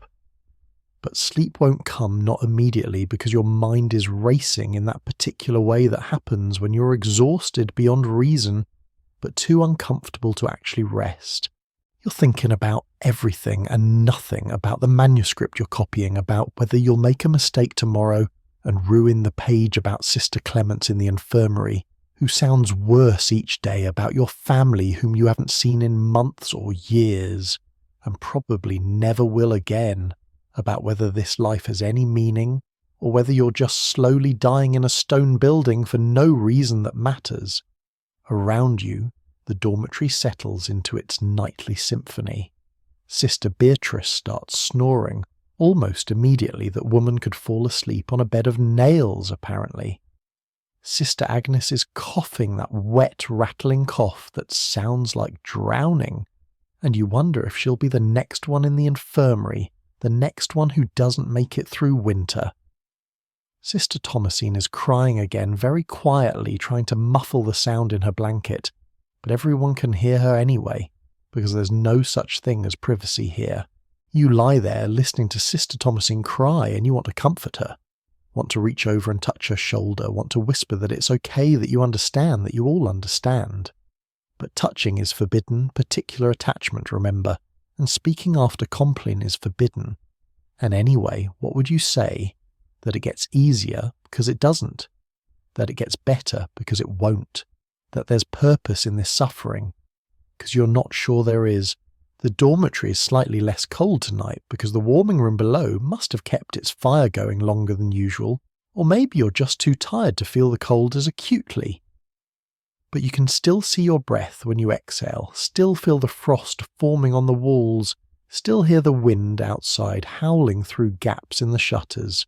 Winter in a medieval monastery isn't weather, it's a presence, a malevolent force that actively wants you dead and is patiently working toward that goal. You think about the women who don't make it. Not the ones who die, death is actually rare though it happens, but the ones who break psychologically. Sister Prudence, who was here when you arrived but isn't anymore, who one day during NUN just stood up and started screaming, kept screaming until several nuns had to physically restrain her and carry her somewhere else, somewhere you weren't told about, and you never saw her again. Sister Elizabeth, who stopped speaking entirely, not the required monastic silence, but actual mutism, refusing or unable to make any sound at all even during the permitted speaking times, and who eventually had to be sent away because you can't participate in chanting services if you can't or won't speak. And then there are the ones who flee. Not many, because where would you go? You took vows. You have no money, no possessions, no skills that translate to survival outside the monastery. The world beyond these walls isn't safe for unaccompanied women, especially women who've been branded as brides of Christ and then abandoned that identity. But some women try anyway. Sister Matilda attempted escape last winter, waiting for a supply delivery and trying to leave with a departing cart.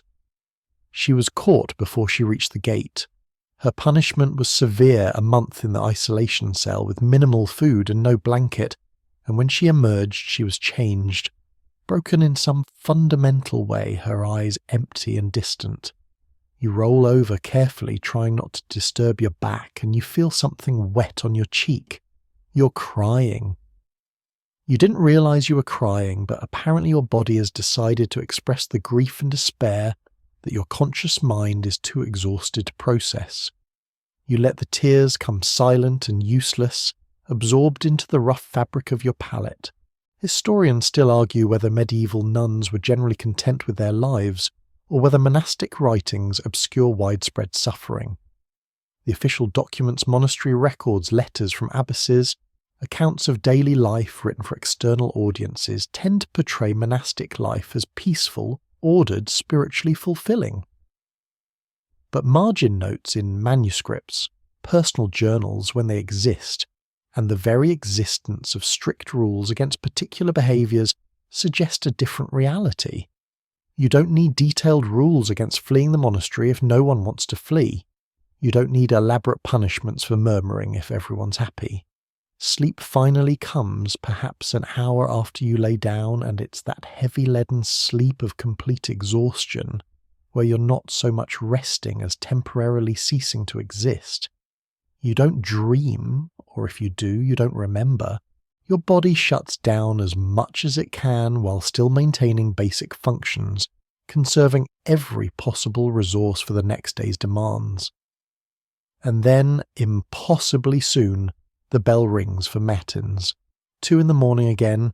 You've slept for maybe 3 hours total, and your body feels like it's been beaten, which it has technically by your own hand yesterday. You drag yourself upright, and your back screams, and your knees protest, and your head swims with dizziness from standing too quickly on the too little food and sleep. The procession to the night stairs begins again. The same shuffling feet, the same tallow candles, the same freezing stone corridors, the same choir stalls and kneeling and Latin and pain. Day 3 of your medieval nun experience, and you're already fantasizing about death, not in a suicidal way, but in a, at least death would be warm and quiet way. 3 days into this life, and something shifts in your awareness. You're beginning to realize that the physical hardships, the cold, the hunger, the exhaustion are almost manageable compared to the psychological prison you're actually living in. Because here's the thing about medieval monasteries that nobody tells you: the walls aren't really there to keep the world out. They're there to keep you in, and unlike actual prisons where you at least know your sentence has an end date, your sentence here lasts until death.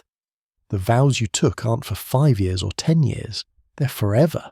You will die here, probably in this very building, possibly in that very dormitory, and your body will be buried in the monastery cemetery without a headstone, because individual identity doesn't matter, only the collective matters. This realization hits you during terce in the middle of chanting a psalm, and suddenly you can't breathe properly. Your chest tightens, your vision tunnels, and you're having what a modern person would recognize as a panic attack. But what you experience is a conviction that you're dying, that God is punishing you for your lack of devotion, that you're being crushed under the weight of your own sinfulness. You try to keep chanting, but your voice comes out strangled, and Sister Anne next to you glances over with concern that she can't express, because eye contact is suspicious, and showing concern for a specific individual suggests particular friendship. The panic passes after maybe 2 minutes, though it feels like hours. Your breathing stabilizes, your vision clears. You continue chanting as if nothing happened, because showing weakness is dangerous, invites scrutiny, results in punishment, or being sent to the infirmary where you'll be bled again, because clearly your humours are unbalanced if you're having episodes during prayer. But the thought won't leave you now. You're going to be here forever. This isn't temporary hardship leading to some reward. This is your life, the only life you'll ever have, and you're spending it in perpetual discomfort, perpetual supervision, perpetual suppression of anything that makes you human. You will never again eat a meal that tastes good. You will never again sleep late on a cold morning. You will never again have a private conversation with a friend. You will never again be touched with affection. You will never again make a decision about your own life without permission from someone else. Between services, you're sent to work in the brewery, which is actually one of the better assignments, because the brewery is warmer than most places. All that fermentation produces heat. The monastery brews its own ale because buying it would be expensive, and because brewing is good, productive work that keeps hands busy and minds occupied. Sister Aelred oversees the brewery, and she's one of the older nuns, maybe 50, with hands that are permanently stained brown from handling barley and hops. The brewing process is complex and requires actual skill, which makes it one of the few monastery tasks that's intellectually engaging. You're currently in the mashing phase, where malted barley is mixed with hot water to convert starches into fermentable sugars. The water needs to be the right temperature too hot, and you kill the enzymes too cold and they don't work efficiently. You test the temperature with your hand, which is the medieval method of thermometry, and adjust by adding cold water or heated stones. Sister Aelred watches you work and occasionally makes small hand signals, add more water, stir more vigorously, check the consistency. She's been brewing for 30 years and can tell by smell and appearance exactly what the wort needs. This knowledge is valuable and has been passed down through generations of nuns, refined through trial and error, preserved in oral tradition, because writing down practical knowledge is less important than copying theological texts. The brewery smells like bread and earth, and something slightly sour that's not unpleasant. The warmth from the fermentation vats makes this room almost comfortable, and you find yourself wanting to stay here forever, to sleep in the brewery, to abandon the dormitory and just curl up next to a fermentation vat and pretend you're somewhere safe and warm. But of course you can't. The bell will ring for sext soon, and you'll have to leave this small pocket of warmth and return to the frozen church for more kneeling. Historians still argue whether medieval brewing nuns were particularly skilled, or whether monastic beer was generally inferior to commercial products. Some monastery records show income from beer sales suggesting quality sufficient to attract external customers. Other records show complaints about weak or sour beer suggesting quality control issues. The truth probably varies by monastery and by individual brewer. Sister Aelred's beer is good, you know this, because you drink it every day and it's consistently drinkable, which is more than you can say for some monastery beers you've heard about. While stirring the mash, you think about the outside world. You've been here long enough that your memories of before are starting to fade, becoming less vivid, more abstract. You remember your mother's face, but you're not sure if you're remembering accurately, or remembering your memory of her face, which might be different. You remember your village, the house where you grew up, but the details are fuzzy, now replaced by stone corridors and cold flagstones, and the constant smell of tallow candles. Your family probably thinks about you sometimes, wonder if you're happy, if you're safe, if you're fulfilling whatever destiny they imagined for you when they sent you here. Because let's be clear about how you ended up in a monastery. You didn't exactly choose this freely. Maybe you were a third daughter with no dowry, and marriage wasn't an option, and becoming a nun was the only respectable alternative to becoming a burden on your family. Or maybe you showed religious inclination as a child, and your family saw an opportunity to gain spiritual merit by dedicating you to God. Or maybe you committed some social transgression, got pregnant, refused a marriage arrangement, showed too much independence, and the monastery was where inconvenient women got disappeared. Whatever the reason you're here now and here is forever, the women around you are your only community, the rule is your only guide, the abbess is your only authority, and the cold, the hunger, the pain, the silence, these are your constant companions until death. The bell rings for sext. You stop stirring, cover the mash to keep it warm, and follow Sister Aelred out of the brewery's warmth into the corridor's cold.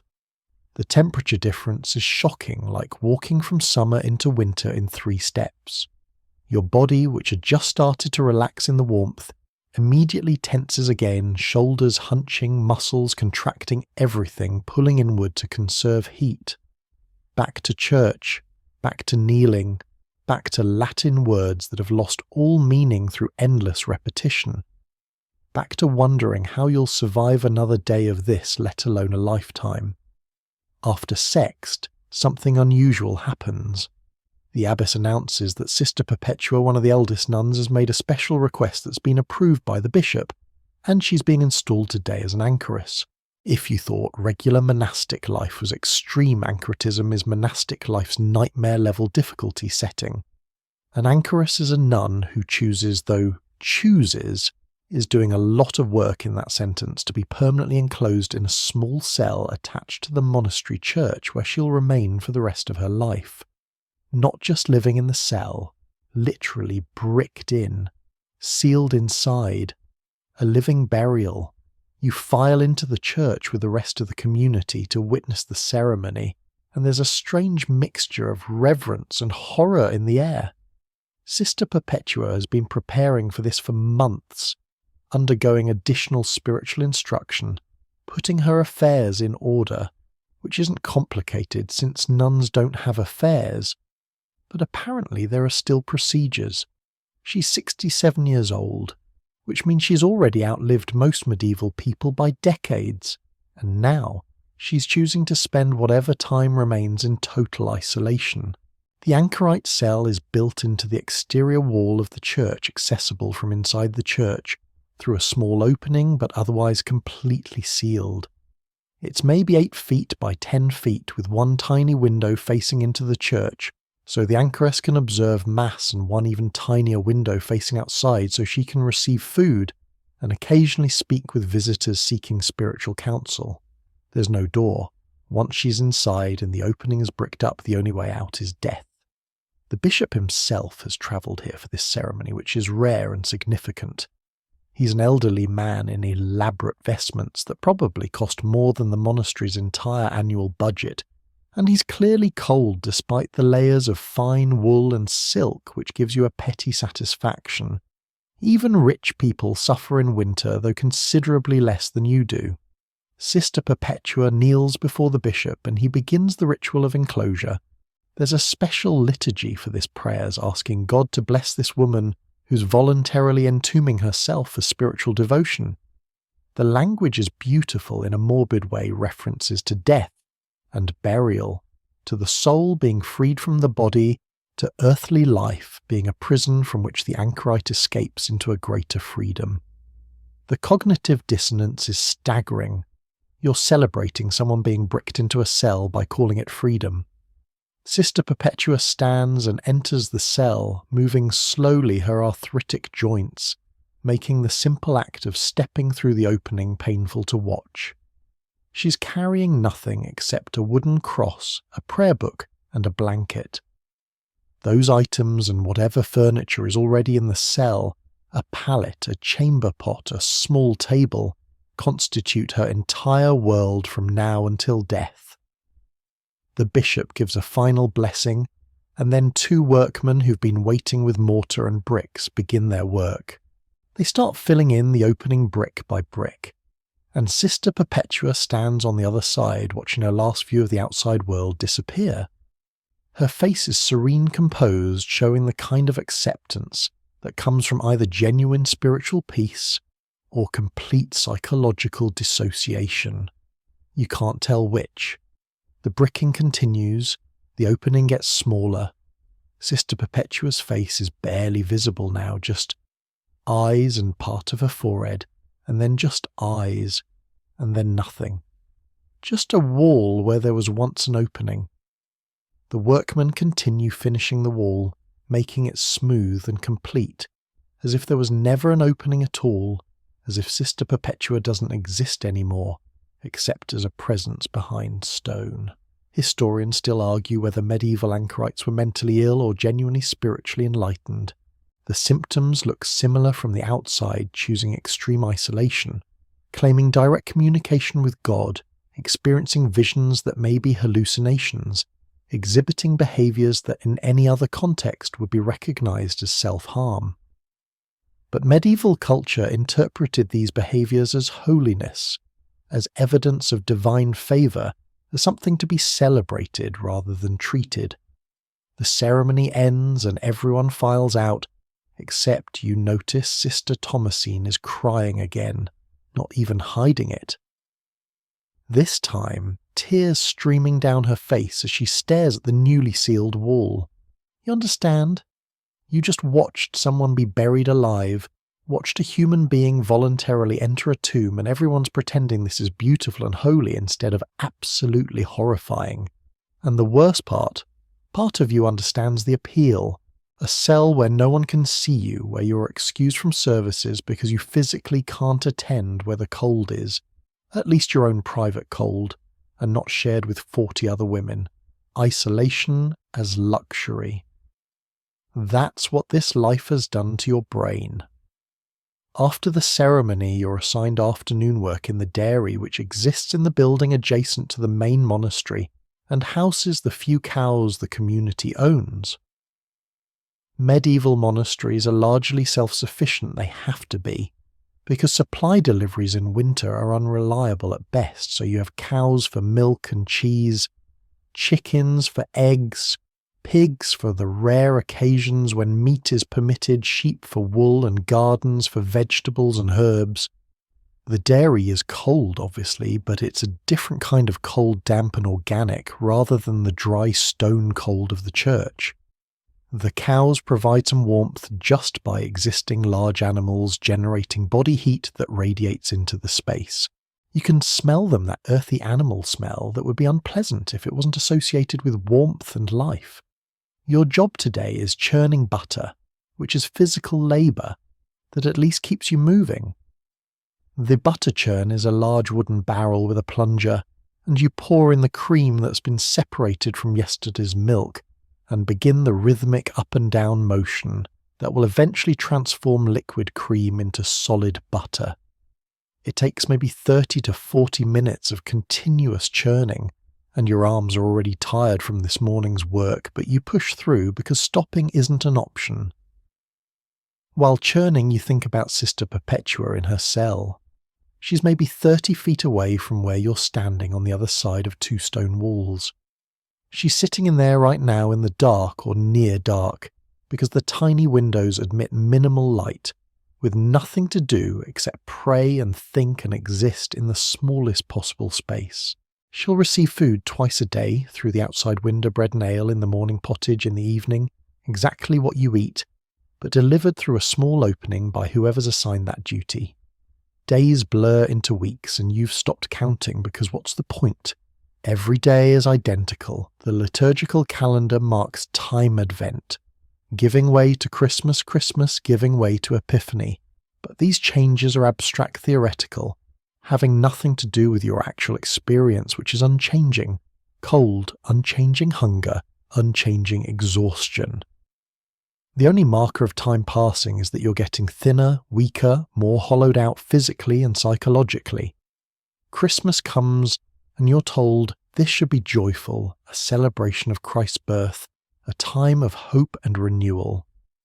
The monastery prepares for weeks, extra cleaning, special liturgies, the promise of a feast day meal that will be slightly better than the usual starvation rations. You're supposed to be excited. You're supposed to feel spiritually elevated.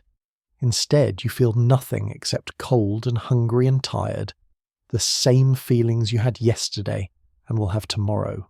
Christmas Eve is particularly brutal, because there's a midnight mass that goes for 3 hours, which means you get maybe 2 hours of sleep before matins, and then the Christmas Day schedule is packed with additional services, special prayers, extended liturgies that keep you in the church for what feels like 18 of the 24 hours. Your knees have progressed beyond pain into some new state, where they don't feel like part of your body anymore, just distant sources of distress that you acknowledge without processing. The Christmas feast arrives at midday, and here's what makes it special. You get a piece of fish. Actual fish dried and salted and probably caught months ago and stored in the cellar, but still protein that isn't beans. You also get a slightly larger piece of bread, and your pottage has butter in it, making it fractionally less grim than usual. There's even honey, a small spoonful drizzled over the bread, the sweetness so intense after months without sugar that it almost hurts your teeth. You eat slowly, trying to make it last, trying to fool your body into thinking it's receiving more food than it actually is. Around you, other nuns are doing the same, everyone eating, with exaggerated deliberation. And the irony isn't lost on you that on this day of supposed abundance, you're all still hungry, still rationing, still making every bite count, because there won't be another meal like this for months. Sister Infirmarian announces that those who are feeling particularly weak may have a second small portion of fish, and your pride wars with your hunger. Admitting weakness feels like failure, like you're not strong enough, not devoted enough, not suffering well enough. But your body is screaming for calories, for protein, for anything that might rebuild the muscle mass you've lost. You raise your hand, a small gesture in the silent refectory, and receive another piece of fish, maybe 2 ounces, and you eat it so fast you barely taste it. After the feast, there's supposed to be recreation time, several hours when speech is permitted, when you're allowed to engage in light activities, maybe even something approaching enjoyment. But the abbess announces that recreation will be shortened to 1 hour because some nuns displayed excessive eagerness about the feast, which suggests gluttony, which requires correction. You're being punished for being hungry. The absurdity would be funny if you had any humour left. During the abbreviated recreation, you sit with Sister Anne and Sister Josephine in the warming room, which today actually has decent fire burning, and the warmth is so overwhelming you feel drugged by it. Your body, which has been tensed against cold for months, slowly unclenches, and you realise you're shaking not from cold, but from the release of constant tension. Sister Anne speaks first, her voice rusty from disuse. "I dreamed of summer last night," she says. "I was lying in grass. The sun was warm. I could hear bees." Sister Josephine nods. "I dream of food," she admits. "Roasted meat, fresh bread, cheese. I wake up and my mouth is watering and there's nothing." You want to contribute, to share your own deprivation dreams, but speaking feels difficult, like you've forgotten how to have a conversation. Finally you manage, "I dream about leaving, about walking through the gate and not coming back." The silence that follows is heavy. You've said something dangerous, something that borders on apostasy, and you immediately regret it. But Sister Anne reaches over, breaking the no-touching rule, and briefly squeezes your hand. "We all do," she whispers. "We all dream about leaving." Historians still argue whether medieval nuns genuinely found fulfillment in monastic life, or whether most were quietly miserable, maintaining appearances while internally screaming. The written records are unreliable. Official documents naturally present an idealized version, while personal writings that survive tend to be from unusually devout individuals who had the education and inclination to write. The ordinary nuns, the ones who were simply enduring, left no records, their suffering undocumented except in its effects, the high turnover in some monasteries, the strict rules against fleeing the elaborate punishments for those who tried. The hour passes too quickly. The bell rings for none and you leave the warmth, leave the brief human connection, and return to the cold church for more kneeling, more Latin, more pretending that this life makes sense. Christmas fades into memory, becomes just another day you survived, another small marker in the endless procession of identical days. By Epiphany, even the small joy of Christmas is completely gone. The monastery returns to its usual rhythms, which means returning to maximum austerity. The brief abundance of the feast day makes the regular deprivation feel worse, not better. Your body got a taste of adequate calories, and now it's angry, hungrier than before, betrayed by hope. The cold deepens. This is late January now, the dead of winter, when temperatures drop to their lowest and stay there for weeks. The frost on the dormitory walls is thicker, more elaborate, almost beautiful in its crystalline complexity. The well in the laundry room freezes overnight and has to be broken each morning with an iron rod, the ice chunks hauled out before you can access water. Your chilblains have chilblains. Your hands are so damaged from cold and lye soap that they crack and bleed spontaneously, and you leave small blood smears on everything you touch. Manuscripts, linens, your own habit. Sister Clemence dies on a Tuesday between terce and sext. She's been in the infirmary for 6 weeks, her pneumonia never improving, her breathing getting progressively worse, until finally it just stops. You're working in the scriptorium when the bell tolls not the regular service bell, but the death knell, slow and solemn, announcing that another sister has gone to God or wherever dead nuns go. The funeral happens the next day because medieval people don't have embalming, and winter cold only preserves bodies for so long.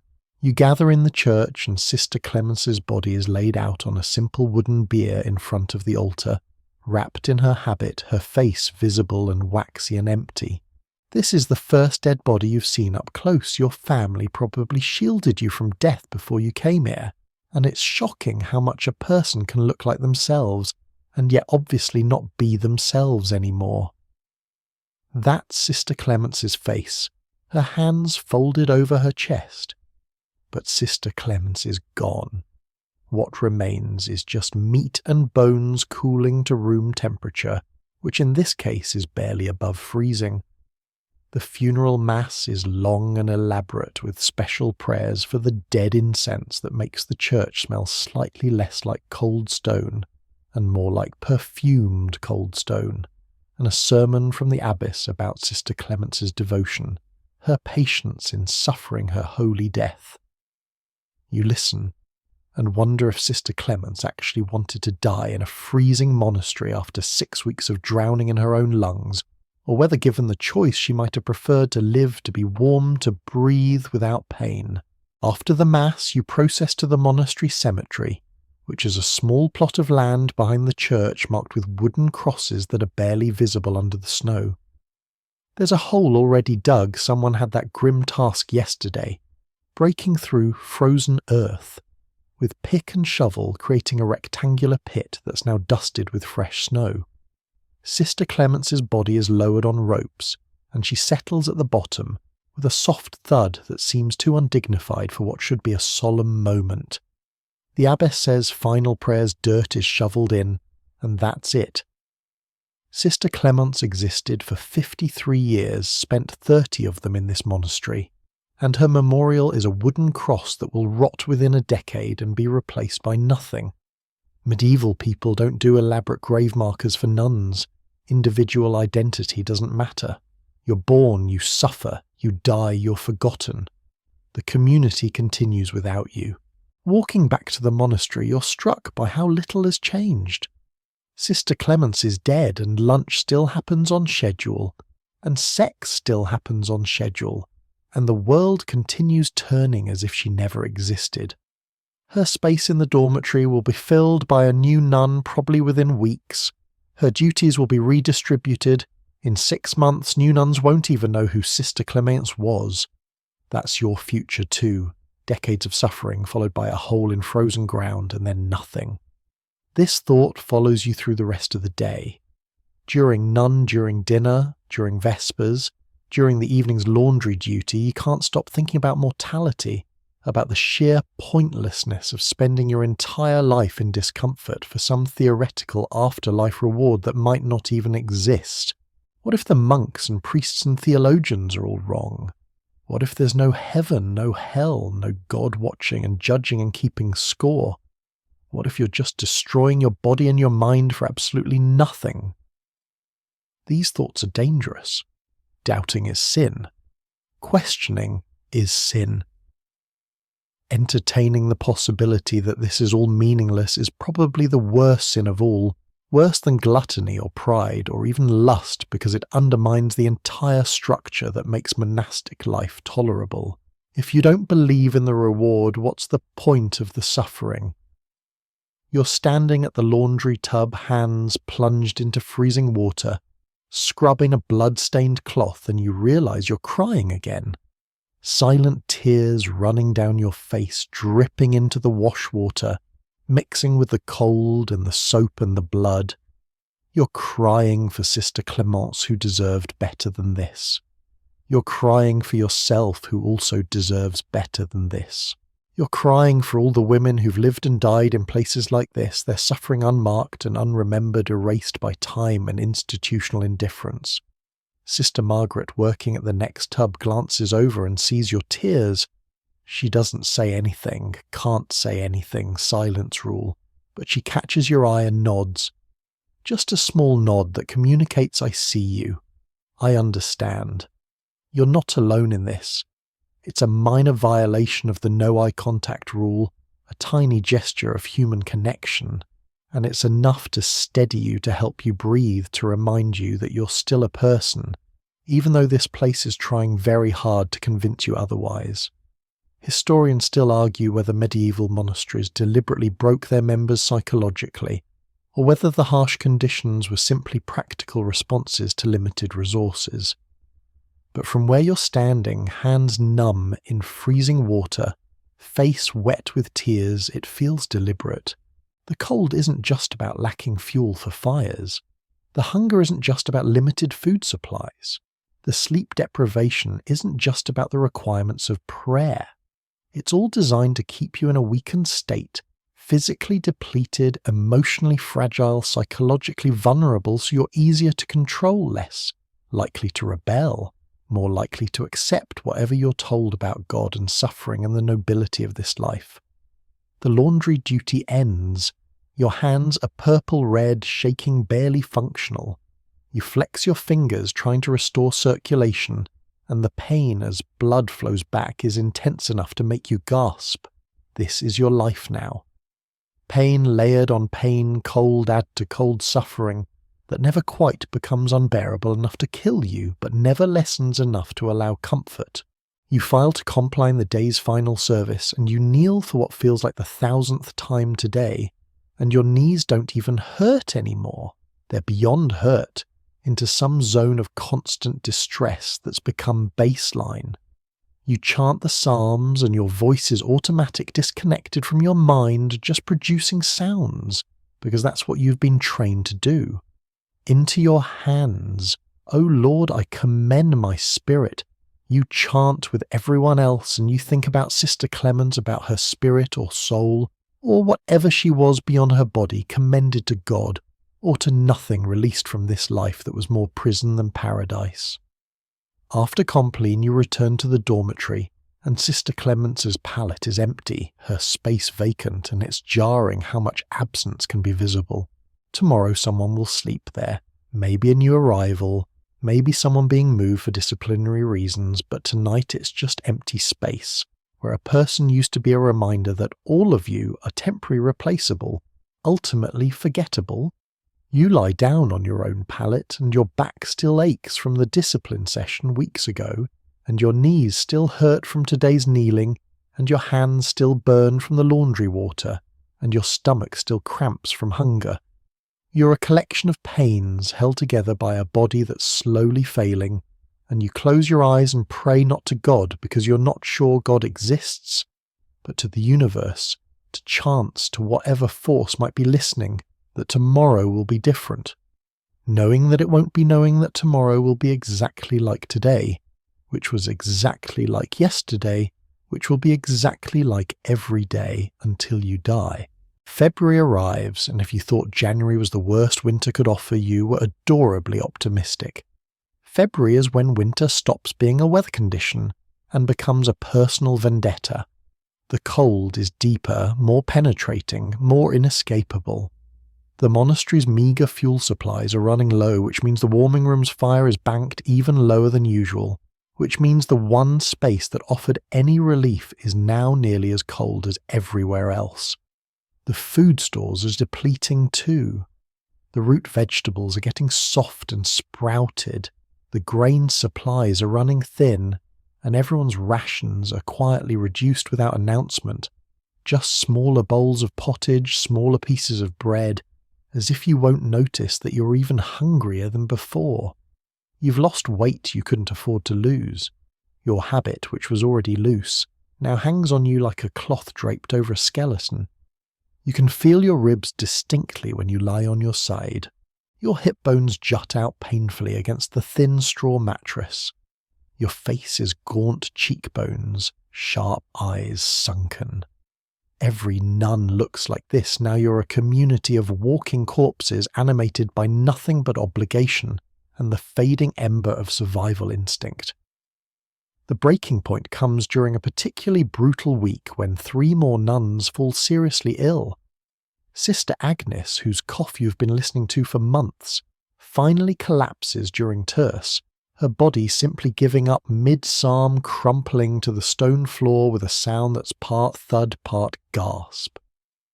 Sister Ursula develops a fever that makes her delirious, speaking in fragments about her childhood, calling for her mother weeping inconsolably. And Sister Beatrice's chilblains become infected, her hands swelling to grotesque proportions, red and hot and weeping fluid that smells like corruption. The infirmary is full now past capacity, with nuns sleeping on pallets on the floor because there aren't enough beds. Sister Infirmarian is overwhelmed, moving between patients with the desperate efficiency of someone who knows she can't save everyone and is trying to decide who gets the limited resources. Bloodletting continues because that's the only treatment anyone knows. Poultices made from herbs that may or may not help. Prayers, endless prayers, as if prayer could substitute for adequate nutrition, and warmth, and basic medical care that won't be invented for centuries. You're assigned to help in the infirmary between services, which means you get to watch women suffer up close. Sister Agnes is drowning each breath, a rattling struggle, her eyes wide with the terror of suffocation. Sister Ursula moans and thrashes, trapped in fever dreams that seem more real to her than reality. Sister Beatrice weeps silently, staring at her ruined hands, understanding that even if the infection clears, she'll probably never regain full use of her fingers, which means her value to the community is diminished, which means her life here becomes even more precarious. Historians still argue whether medieval medicine was simply primitive or whether it actively made things worse. And having watched Sister Infirmarian bleed Sister Agnes, who's already weak from illness and malnutrition, you're firmly in the actively making things worse camp. The bloodletting weakens her further. The fever increases. Her breathing becomes more laboured. And everyone stands around praying, asking God to intervene, when what she actually needs is antibiotics that won't be discovered for 600 years, and adequate nutrition and a warm, dry place to recover. Sister Agnes dies on a Thursday between NUN and Vespers. One moment she's breathing, struggling, but alive, and the next moment she's just not. The transition is subtle, barely noticeable, one breath that doesn't lead to another, a settling of her body into stillness, and she's gone. You're in the room when it happens, holding a cup of weak tea that she was too weak to drink, and you watch life leave her body, watch her become an object where moments before she was a person. 2 days later, Sister Ursula dies. Her fever never breaks. She burns from the inside out, her body consuming itself, trying to fight an infection it can't overcome. Her last coherent words are, "I want to go home," which breaks your heart, because this was supposed to be her home. This monastery was supposed to be where she belonged, but in the end she wanted to be somewhere else, anywhere else, and died without that wish granted. Sister Beatrice survives, but barely. The infection clears after Sister Infirmarian amputates 3 fingers, a brutal procedure involving heated knives and leather straps to bite on, and screaming that echoes through the monastery and haunts your dreams. Sister Beatrice lives, but her hands are destroyed, her future uncertain, her ability to do most monastery work compromised. You wonder if she considers this survival a blessing or a curse. 3 deaths in 1 month. 3 funerals, 3 holes in frozen ground, 3 wooden crosses that will rot and be forgotten. The monastery population has dropped from 40 to 37, and everyone who remains is traumatized, exhausted, barely holding together. The services continue, Matins Lord's Prime, Terce, Sext, NUN Vespers, Compline the rhythm never breaks, but there are fewer voices chanting now, gaps in the choir stalls where women used to be, silence where there was once sound. During chapter the abbess addresses the deaths. She speaks of God's will, of souls being called home, of the honour of dying in service to divine purpose. She says the deceased nuns are now in heaven, free from suffering, joined with Christ in eternal glory. You want to believe this. You desperately want to believe that Sister Clemence and Sister Agnes and Sister Ursula didn't suffer and die for nothing, that there's some cosmic balance sheet where their pain is rewarded, their sacrifice acknowledged, their faithfulness compensated. But you're not sure you believe it anymore. You're not sure you believe in anything except cold and hunger, and the grinding certainty that this life destroys people, that the monastery is less a path to God and more a machine that converts human bodies into suffering and calls it holy. That night, lying in the dormitory, you make a decision. You're going to leave. Not tomorrow. You're not foolish enough to flee into February without preparation. But soon, when spring comes, when the roads are passable, when you might actually survive outside these walls, you'll wait for a supply delivery, you'll hide in a cart, or simply walk out when attention is elsewhere, and you'll take your chances in the world beyond the gate. This decision should terrify you. You've taken vows. You've committed your life to God. Fleeing the monastery is apostasy, betrayal, sin so grave that the church teaches you'll burn in hell for it. But honestly, after what you've experienced here, hell sounds like a lateral move. At least hell is warm. The final thing that would break you, that does break many women here, isn't any single dramatic event. It's the dawning realization that there is no escape, not really.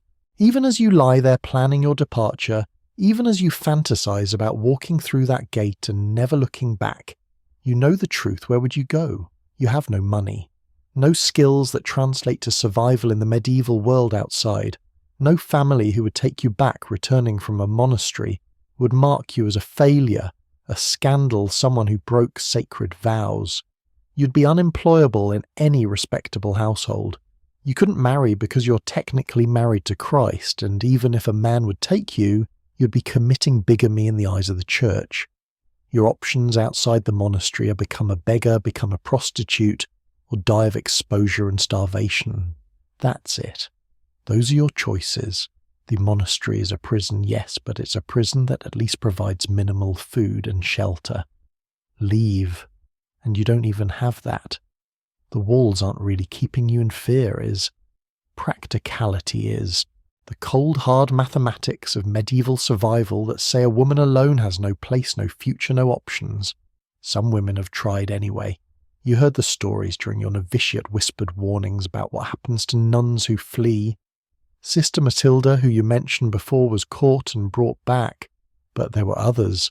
Sister Joan made it to the nearest town, lasted 3 days before she was recognized by a travelling monk, and forcibly returned. Sister Elizabeth disappeared one spring morning and was found dead in a ditch 2 miles from the monastery. Whether from exposure violence or suicide, no one could say. The abbess used her death as a teaching moment. This is what happens when you turn away from God's protection. The eternal winter within isn't the cold that seeps through stone walls. It's the cold that settles into your soul when you understand that this life, this precise combination of suffering and monotony and crushing limitation is all you'll ever have. You'll wake at 2 a.m. for matins every day until you die. You'll kneel until your knees are destroyed. You'll eat barely enough to survive. You'll speak only when permitted. You'll touch no one with affection. You'll own nothing. You'll decide nothing. You'll be nothing except a voice in the choir, a pair of hands copying manuscripts, a body that kneels and stands and kneels again. And here's the cruelest part: over time this becomes normal. Your baseline resets. The suffering that was unbearable in week 1 becomes routine by month 6.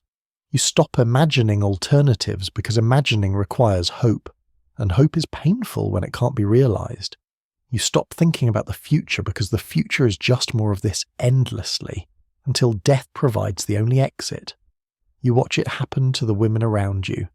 Sister Anne, who used to dream about summer and speak longingly of grass and sunshine during the brief recreation periods, has stopped dreaming. She goes through her days mechanically, her eyes distant, her face expressionless. She's achieved the medieval ideal of holy detachment, which looks identical to severe depression. Sister Josephine, who used to cry at night, has stopped crying. Not because she's happier, but because she's run out of tears, run out of emotional capacity to process her circumstances. She's been cried dry, wrung out, left, empty. This is what the monastery does if you survive long enough. It doesn't break you dramatically. It erodes you gradually like water wearing away stone until nothing remains of who you were before. Your personality, your preferences, your individual quirks, all of it gets ground down to nothing, leaving behind only obedience routine, the mechanical performance of duties without thought or feeling. Historians still argue whether this transformation represents genuine spiritual enlightenment or just trauma response, and honestly maybe they're the same thing. Maybe what medieval people called holiness was actually dissociation, the mind's protective mechanism against unbearable circumstances. Maybe the mystics who reported divine visions were experiencing hallucinations brought on by starvation and sleep deprivation. Maybe the saints who seem to transcend physical suffering had just gone numb from overexposure to pain.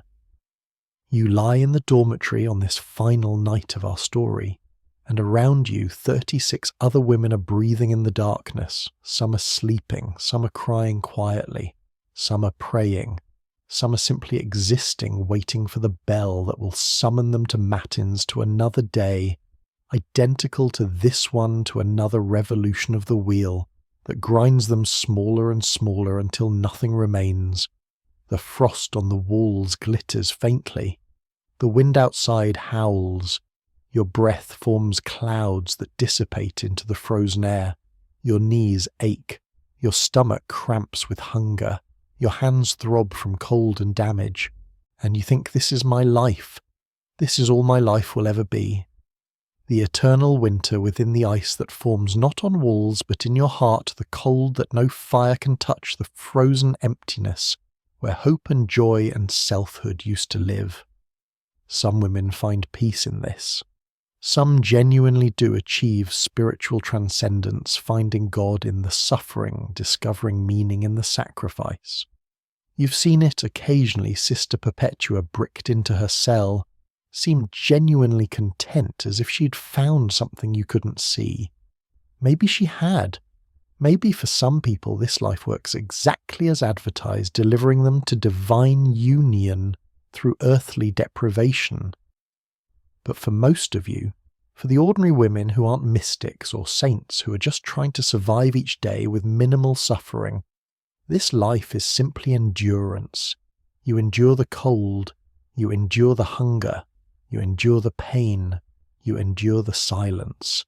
You endure the endless services, the constant supervision, the grinding sameness of each day. And you call it devotion, because devotion sounds better than desperation, because saying you're serving God sounds better than admitting you're trapped. The bell will ring soon for matins. You'll rise from this pallet, put on your scapular, file down the night stairs to the frozen church. You'll kneel on stone that's polished smooth by the knees of dead women. You'll chant psalms in Latin. You'll stand and sit and kneel again, and tomorrow night you'll do it all again, and the night after that, and the night after that. This is why you wouldn't last a day as a medieval nun in a snowy monastery, not because you're physically weak or spiritually inadequate, but because modern humans still have something that gets slowly crushed out of medieval nuns, the expectation that life should contain more than mere survival. The belief that suffering isn't virtuous in itself, the knowledge that there are alternatives, choices, possibilities beyond whatever limited options your society presents. The eternal winter ends only with death, and even then, even in the frozen ground of the monastery cemetery, under a wooden cross that will rot and disappear, the cold remains eternal and absolute, the final state of everything that once was warm and living and human. Now let the darkness settle around you like a blanket. Let the cold of the story fade, replaced by the warmth of your own bed, your own room, your own life, where you can choose when to wake and what to eat and whether to speak or stay silent.